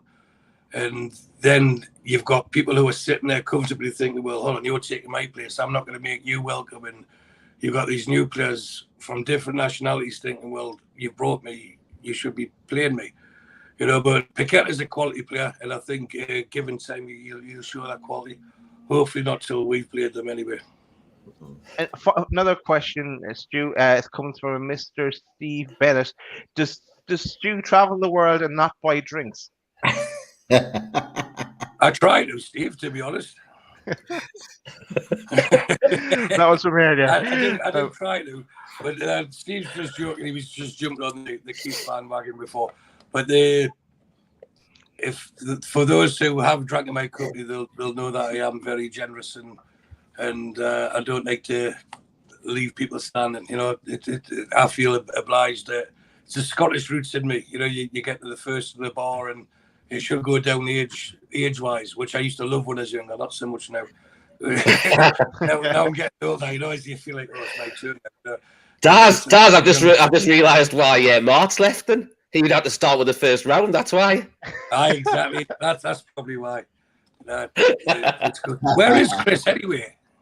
No, actually, everyone, it's kind of ironic. Everyone was talking about Martin and where's Martin? Where's Martin? Martin was in the chat. No one asked about Chris, but Chris was in the chat then as well.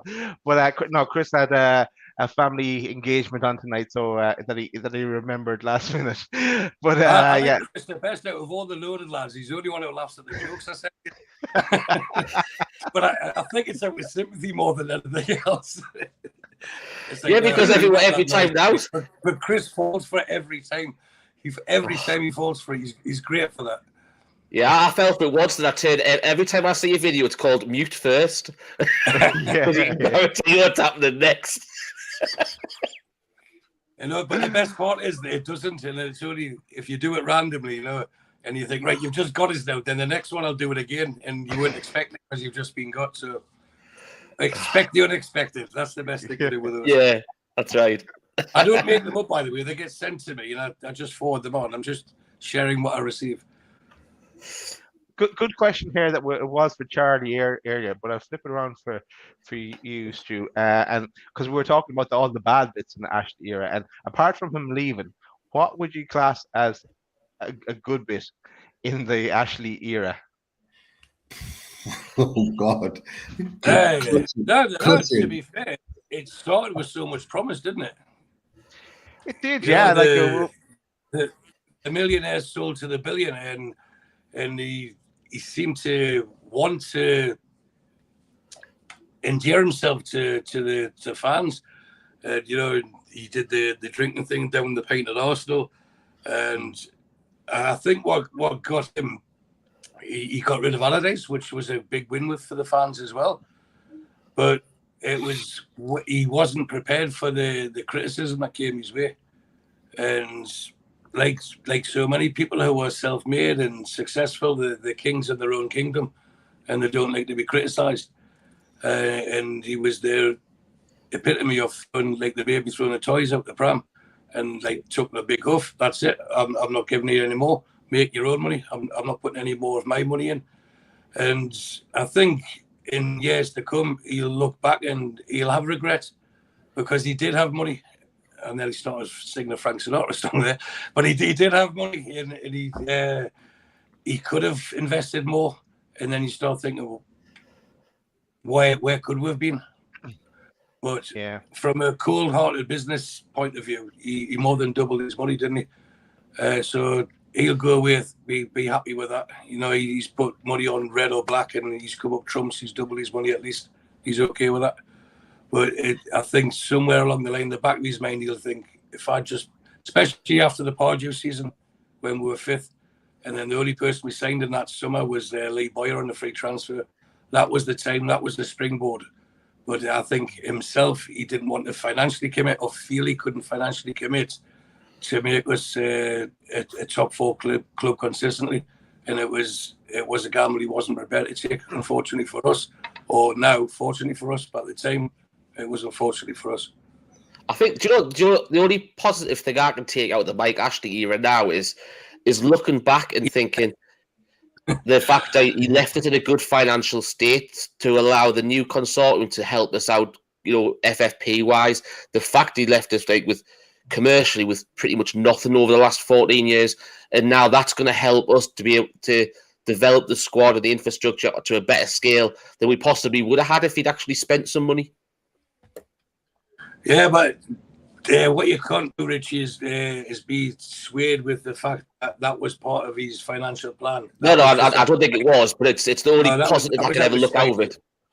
Yeah, it was genuinely out of spite. He didn't want to make more money, and I just seen a comment there. He spent 40 million on a forward, which is Joelton, but he didn't. That was, to me, I still think that needs to be investigated without causing too much. I think there's a lot of agents involved, but I also believe that was done out of spite to Rafa, because Benitez stood up to him, and he's like, Benitez said no, he's worth 20 if that, and Joelton as a forward wasn't worth 20. Joelton as a midfielder is worth 60, but he was bought as a forward. So for those who criticise his forward player, they were right. Those who praise his midfield players, they're right. Midfield player, he's right. But that, to me, that was just two fingers up to Rafa. It's like, I'm the boss. I'll decide what happens. You're not telling me what to do with my money. And if you're not going to, I'll do it anyway. But it sounds horrible on it, especially on an anniversary like this. But I still think there's something fishy about that deal. Yeah, I always go back to the Bolton game where Allardyce goes back to his old club and Obafemi Martin scores the overhead kick to win the game, and I just you go back to that game and you just think like anything's possible. Like at that point, like in the tenure, anything is possible in the life of Newcastle United. And the fact that it went from that and we won that game, and we won it so convincingly, to what we then endured later on in the season, to what we then went on to experience on Mike Astley was just, I remember. It's unthinkable. It's unthinkable for us to think that that's what happened to Newcastle United after that point. I remember watching that game and thinking, like, it was always like, we're back, like we are here, like after that point, and it just went the complete opposite. No, I'm going back to the question that Richie asked. I think the balance tip. I remember sitting. I was in the Leazes and we just beat Liverpool 2-0, and the song that was reverberating around the ground was Jose Enrique, we're in the top 6, because he left us saying that we didn't have the ambition, and then we actually finished 5th that season. We're so close to getting the Champions League as well. But that was, to me, that was the pivotal point of the Ashley era. That's what's swung the pendulum badly against us. But you know, the beauty of this show tonight, and the fact it's an anniversary of what happened 1 year ago, is all that's consigned to history now. And what we've got going forward it can only be good. It would, and joking aside, it won't be as bumpy as that taxi ride I've just had. We have such a bright future where we will become world famous, like world renowned and supported around the world. And there was something that I don't know if you watched Jolie's there last night, that Mitch Crunk, because people are getting sick. Oh, this person used to support that, and he was talking about Al Walid gets stick because he used to support Man United. And the way Mitch put it across, I thought was brilliant. He says, "So where do you think all these new fans are going to come from? Like, they've been stuck up a tree in a desert for the last 30 years, just drinking their own pee, and then they come down. Oh, we'll support Newcastle." That's how clubs grow. Fans. Not in the UK. This is how you understand it in the UK. But overseas, they don't follow as much clubs. They follow players, or they follow success.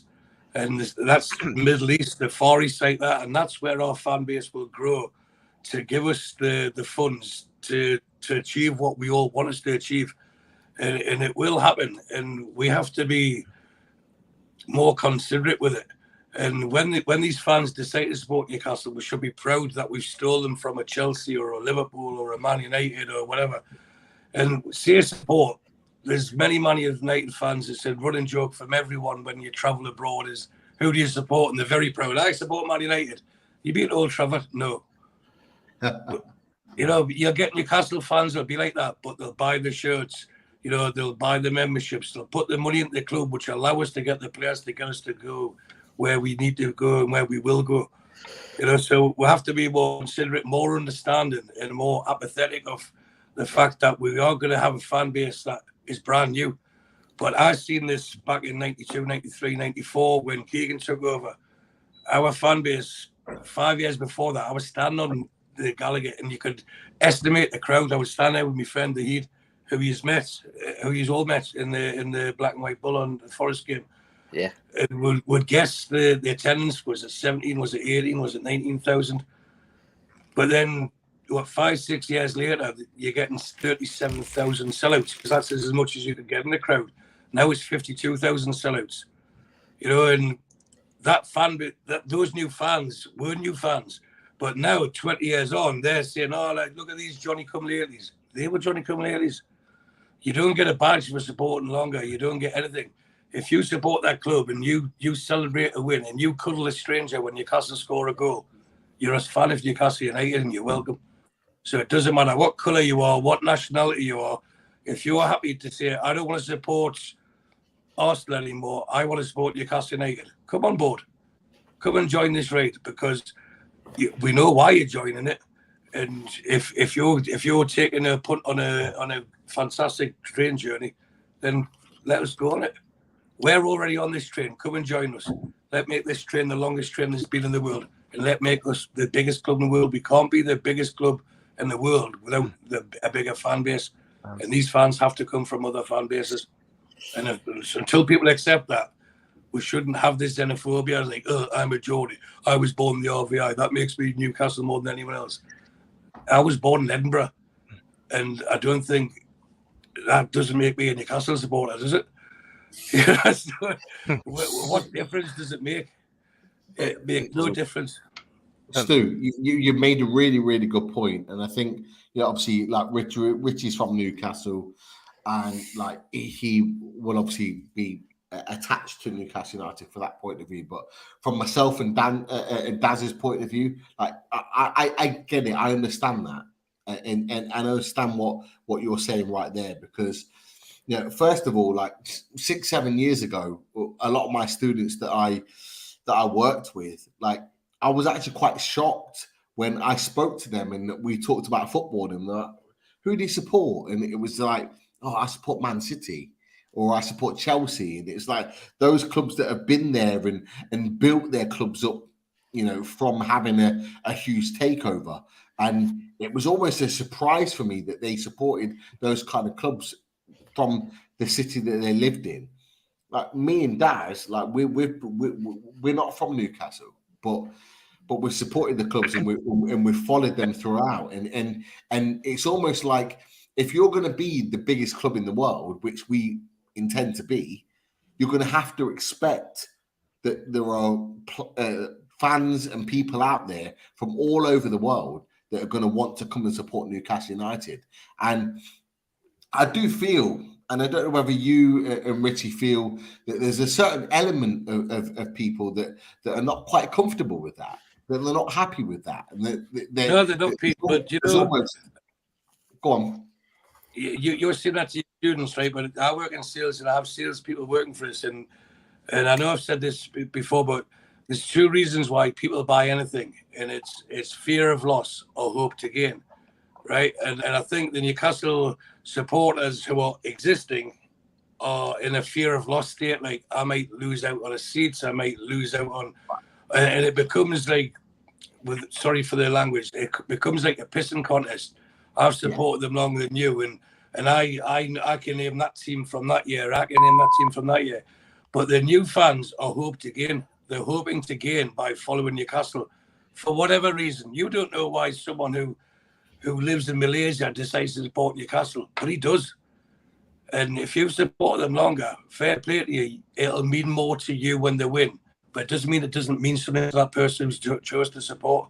And we all have our own personal emotions. And I touched on that earlier when I said we will, a lot of us will cry when we win something.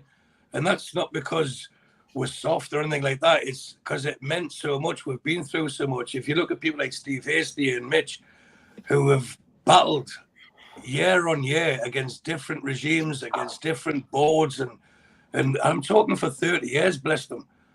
You know, these people deserve to see it. Deserve to see this team succeed, and they will see this team succeed as long as I can keep Mitch alive next week when he visits Florian. He'll see Newcastle succeed. You will see us succeed, but there's fans, there's super fans, there's normal fans, there's Johnny Come-Latelys, there's fair weather fans. It doesn't matter. If you're a fan in Newcastle United, our fan base has grown, and you go abroad, wherever you go in the world, you'll see a Celtic bar or a Rangers bar. Let's start seeing Newcastle bars or a Liverpool bar. Let's start seeing these Newcastle bars. And unless people start supporting them, how is this going to happen? We can't just have everything to ourselves, like in one little bubble, but want everything outside of it as well. You know, you're going to have to open up, embrace it. And again, I understand people feel like they don't want to lose their seat. Well, if you've got a seat, you're not going to lose it because you get the first option to renew it. And if someone else decides who speaks in a different language to you or a different accent to you, I support Newcastle United. Great. Think back 20, 30 years, we had that before, and people were welcomed in. It was a joyride. And whether it's a social thing now, whether it's easy to blame COVID, but it becomes a problem where they support this team, that team. For years, we've made fun of Man United. You know, there was a train strike last week, and there was jokes about it, wasn't it? How a Man United fan's going to get home with a train strike to London, you know. But that won't happen in Newcastle under the current circumstances, because the season tickets are already taken, and come hell or high water, whoever's got one's not going to give one up. You know, for sure they're not going to give one up. So the only way that's going to happen is if they build a stadium. This is a different argument for a different time. But what capacity? You don't want an 80,000 seat stadium when the seats empty. To me, another up to 60 or 62,000 would create enough where you know you're going to get full capacity every game, and enough demand if it drops short. But that's why the team involved running our club will speak to the right people and will make the right decisions, because you know what? They want to make money from this. And they bought us for a snip. And within 3 or 4 years, we will be seen as a major force in this country. I'd like to think with at least one bit of silverware behind us. Can Tottenham say the same? Can Arsenal say the same? And these teams know we're going to eclipse them. And we just have to sit and smile when we get all the abuse that we get. Just sit and smile. It's jealousy. That's it. Yeah, it's interesting you mentioned that though, Stu, because it's like just going back to obviously when Pete was saying about like what's like in the air and stuff. Another couple of examples. It's like this was a really hard one recently to actually take personally, because obviously I'm a big Sam Fender fan. I know a lot of the lads are, and I know a lot of people in the chat are as well. And I was lucky enough to get tickets, but some of the backlash that came on Twitter afterwards, and I mean some of the ridiculous ones saying, you know, for all these people from all over the UK who have got tickets to go and see Sam Fender and James Pod, do you not realise how important that is to a joy to go and see him at his home stadium? You're thinking, get a freaking life, man. Do you know what I mean? It's like the gig's important to him, yes, because obviously it's his home football ground. You know, he loves Newcastle, loves the area. You know, if you're looking at tickets, it's the same. It's like I tried to get season tickets. Pete did. You know, you're not going to be lucky. Do you know what I mean? We said that. Sorry? I tried to get a season ticket, and I tried for the Platinum Club, and I was willing to pay over £1,000. No, I'd only go to 2 or 3 games a season, but I would have give the ticket to family or friends. Yeah. The reason I applied for it is not because I've got lots of money, because I haven't. It's because I believed if I had a season ticket for the Platinum Club, I would have priority if we got to a cup final. So I was prepared to spend that money, knowing I couldn't go to the games, but made sure someone did go to the game. Yeah. You know, so. But you're right what you're saying, Richie, about the Sam Fender thing. You know, it's the downside of social media, but it's like you say, it does reflect on society. The word I used earlier was xenophobia. It's terrible. You know, like I'm a Geordie, so I get priority over you to watch Sam Fender. No, there's a queue. You ring up and it's potluck, same as anyone else. So what happens when you have someone who says, for example, goes to Monaco for the Grand Prix? Should they not go unless they live in Monaco? Or if you want to go, you know, to I don't know, any other sporting event, unless you're from that city, you shouldn't go to it. How many people here would love to go to Barcelona, Real Madrid? How many people have done it? You know what I mean? And you start seeing these things and say, it's people with small minds that try to hold people back, and don't let them. And you know, there's a big world out there, and thankfully I've travelled, and you know what? The region I'm living in at the moment, the Middle East, is probably the most progressive region in the world.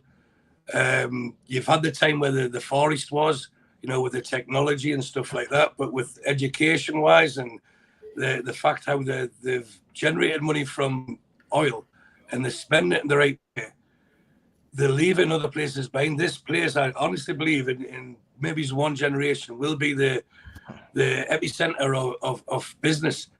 You know, and you start looking, if people want to stop pointing fingers, you look at the UK, how many people say they'd love to leave, given the chance?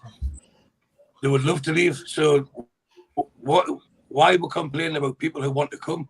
If people want to come and visit your city and put money into your city, don't complain about it. If you haven't got a ticket, you're not going to get a ticket. If you've got one, keep a hold of it. You know, just embrace the change. You know, you can't have all these shiny marbles without spending money. And if anyone's sitting at home watching this and thinking I'm talking rubbish, then fair play to them. I'm talking rubbish. But I've travelled, I've travelled and I've seen it. And I go home. I've got friends I go to school. I went to school with, and they'll be sitting in the same bar in the same corner, whinging about the price of petrol. They were doing that 20 years ago. You know, do something about it. You know, if things don't change, they'll stay the same. And if people want to support our football club, please welcome them. It doesn't matter where they're from, whether it's from Norway, Nigeria, Nicaragua, it doesn't matter. They've chosen Newcastle United above everyone else, and we should be proud of that fact. And they're not going to get your ticket because you've got it. That's it. You know, and if you haven't got one, you're not going. Simple as that. Yeah. Totally agree. Sorry, it's meant to be an anniversary celebration. All right. That sounds like it's great to talk about other things.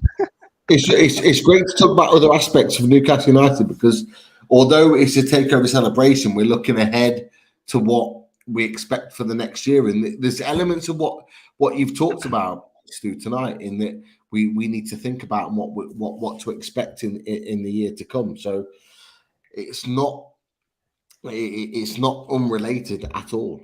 You know, you talked about Sam Fender. Sam Fender's coming along to Newcastle in June next year, and it is a talking point with regards to Newcastle United for the points that Richie and yourself have made. So it is all related. There is no doubt. So you've got to remember how much money those two gigs are going to bring into the club as well. It's going to be fantastic. No, but it's right there, Richie. Isn't it amazing that people want to travel from other parts of the country, other parts of Europe, other parts of the world to watch Sam Fender at St. James's? I went to the City of Manchester Stadium when it was first opened to watch Oasis. I travelled from Tenerife to go there. I met my daughter's godfather, who travelled from Southampton to go there. And you know what? We had a fantastic time. We sang all the songs. We jumped around. And we didn't have one person from Manchester saying, you shouldn't be here. You're not from Manchester. Yeah. It's amazing how people change. It's a free world. You can go where you want. I know Brexit's annoyed a few people and stuff like that, but come on, let's get over yourself. You've got no God-given rights to do anything. And if the demand for Sam Fender was that great, you would have put a third night on, I guarantee you. Because as much as he supports the town, he's a businessman. He's a performer, he's a businessman. And if he would have been advised, look, you could get another £1 million by doing another night. If the demand was there, he would have done another night. So let's have two sellout nights. Enjoy the fact that you've got a local hero, playing local hero at our stadium. And it's a stadium that's not now just for people within 3 mile radius of St. James's Park. It's a stadium that reaches out to every corner of this planet. And we should be proud of that. We should be celebrating that. And that's what the takeover is about, because they celebrate the takeover. Was it a Joe businessman who's took us over, or was it someone from far afield? You know, I'm getting a bit mixed up. Being here in Saudi Arabia, I believe it was a Saudi Arabian takeover, yes. So you can't complain if Saudi Arabian fans start supporting us. And when we get successful, other people will start supporting us. This is what makes us grow. This is what's going to make us great. As long as we embrace it, we'll be great. And we won't be hated or revered like the Man Uniteds have been. We'll be respected like the Liverpools were in the late 70s and 80s, because they did it the right way. Yeah. And that's what PIF are doing. They're not trying to cheat. They're doing things the right way. They'll be respected for doing it. Yeah. Cheers, Stu. Right, I've got to go, lads. It's really late. You've got to be up early in the morning, mate. I haven't even packed yet, man. And we still have your video from later on to play in the show as well. It's been a super nice show. Right, thanks again for inviting us, lads. Thanks for joining us, Stu. All the best, mate. Cheers, Stu. Take care. Like the club. Wishes every success. You too, mate. Have a good one, mate. You too. Thanks a lot. Positive Penman out. There he goes. We still have the draws to do, lads. I'll have to do them now because I've got to go. I've got to pick the bear up. Pete's frozen. I see. Yeah. He's looking forward to the draws that much, isn't he? He's back. He's moving. Richie, take it away in the draws. Yeah, we said it was a takeover celebration night tonight, so we've decided to. We've got some fantastic sponsors on this channel, and we reached out to them, and luckily we've been able to get 3 giveaway prizes for the members tonight. So we were rushed off our feet, so we had to pre-record the results. So we'll let you know who the sponsor is that you've won a prize from, and obviously what we'll do is we'll put you in contact with them to reach out to get your prize. So the first one that we've got, I believe, is for the Shy Ben's t-shirt of your choice from Simon. So this is the draw.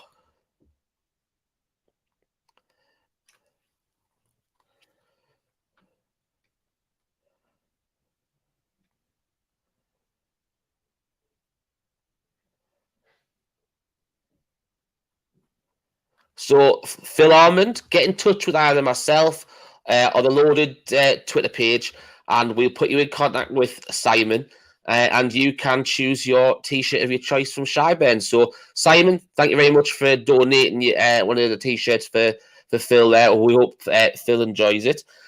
Next up, we have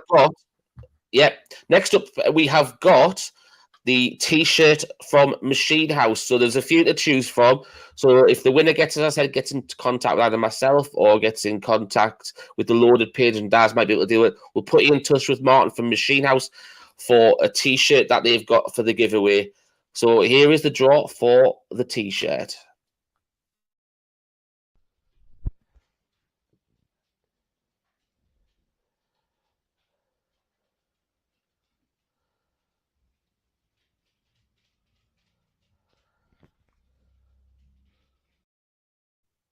Congratulations, Donald. You've won a Machine House T-shirt. So as I said, give us a reach out, and we'll put in contact with Martin, and we'll get you a T-shirt sorted out. It's nice to see someone who's been with us from day dot from Loaded Football Weekly get a T-shirt as one of the prizes there. So that's much appreciated for your support since that time, and to everyone who's a member as well. Obviously, unfortunately, we only get 3 prizes. Giveaway for tonight. We do have 91 members, which we it's fantastic that you like the content that we put out there, and we all appreciate the support that you give us on the shows, in the chat, on online as well, and in public when we see you. Sometimes we get to see you before a game or whatever, so that's always nice as well. And last but not least, we've got a fantastic Craig Bellamy pin badge to give away from Dean at Pins and Prints, and the draw for that prize is as follows.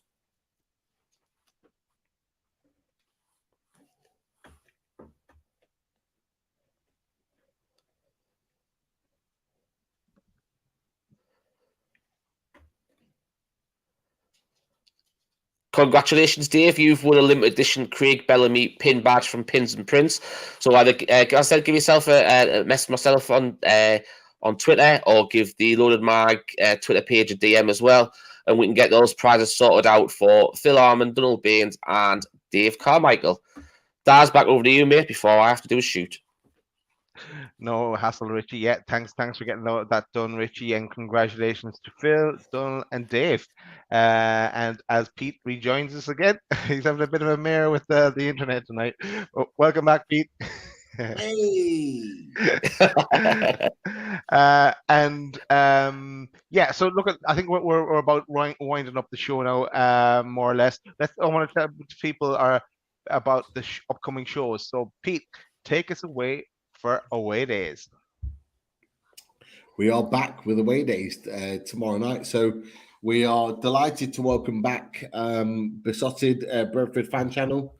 We're going to have Lewis back joining us. He joined us last season. He's agreed to come back and join us again. I'm really, really looking forward to him talking all things Brentford and Newcastle United. So stay tuned for that, because it's going to be a great chat. And he's just dropped me his potential starting lineup right now. So we're going to get into that on the show tonight. Tomorrow night. And Chris has already tweeted on their away days. So he's not been on away days for a while. So it'll be good for good for him to be talking all things Brentford. That's for sure. Well, see, he hasn't been on full stop for a while. Well, no, we love you, Chris. We love you, Chris. You said that. You said that, Richie, not me. I wouldn't go that low, Richie. It's all that lippy saying. Well, do you know what? Someone's going to say what Mark was thinking. I will love you, Chris. That, yeah. And also, and as people start to drop as well, make sure you hit the like button on the way out. And if you haven't subscribed already, make sure you hit that subscribe button. But just also coming up then at the weekend, we have to wait for the game to happen first, but we have a reaction show. So potentially either Saturday or may move to Sunday. We will see how things go. But I expect a reaction show from Loaded over the weekend. So keep an eye out for that. But that's it, lads. I thought we'd do 2 hours, and then we've gone over the 3 hour mark. What we did on Takeover night, we did 3.5 hours or something. But yeah.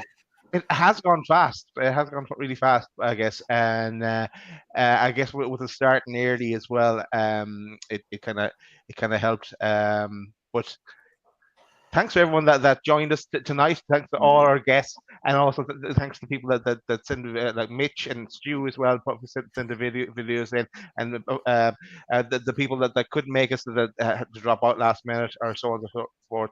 We get them back on again, but always welcome. And yeah, that is it. Anything else you want to say, lads? No, this has been a fantastic night. Just to live over the last, it's been a fantastic 12 months, and to look even more forward to what we've got coming up in the future of the club we all love. Definitely. Michael Powers. Pete did a 4 plus hour drinking show with Keith one time. I did. It's never going to happen again, but it did happen. I'm not going to deny that, and neither would Keith. It was an enjoyable show, but look, it's not going to happen again until the next time. It's a Friday night tomorrow. Peter's got a school night. You're right, and it will be officially the takeover day. So, Michael, anything's possible. That's all I'm going to say. Yeah, and just tomorrow, everybody enjoy Takeover Day. Yes, it's the official day tomorrow. We explained earlier why we went earlier, but also if we had Steve on as well, Steve Red. If anyone's going along to the gig he's putting on tomorrow, enjoy that, and the Legends football match as well. Or that. So, but make sure you have enjoy things, because we waited long enough to get this Takeover.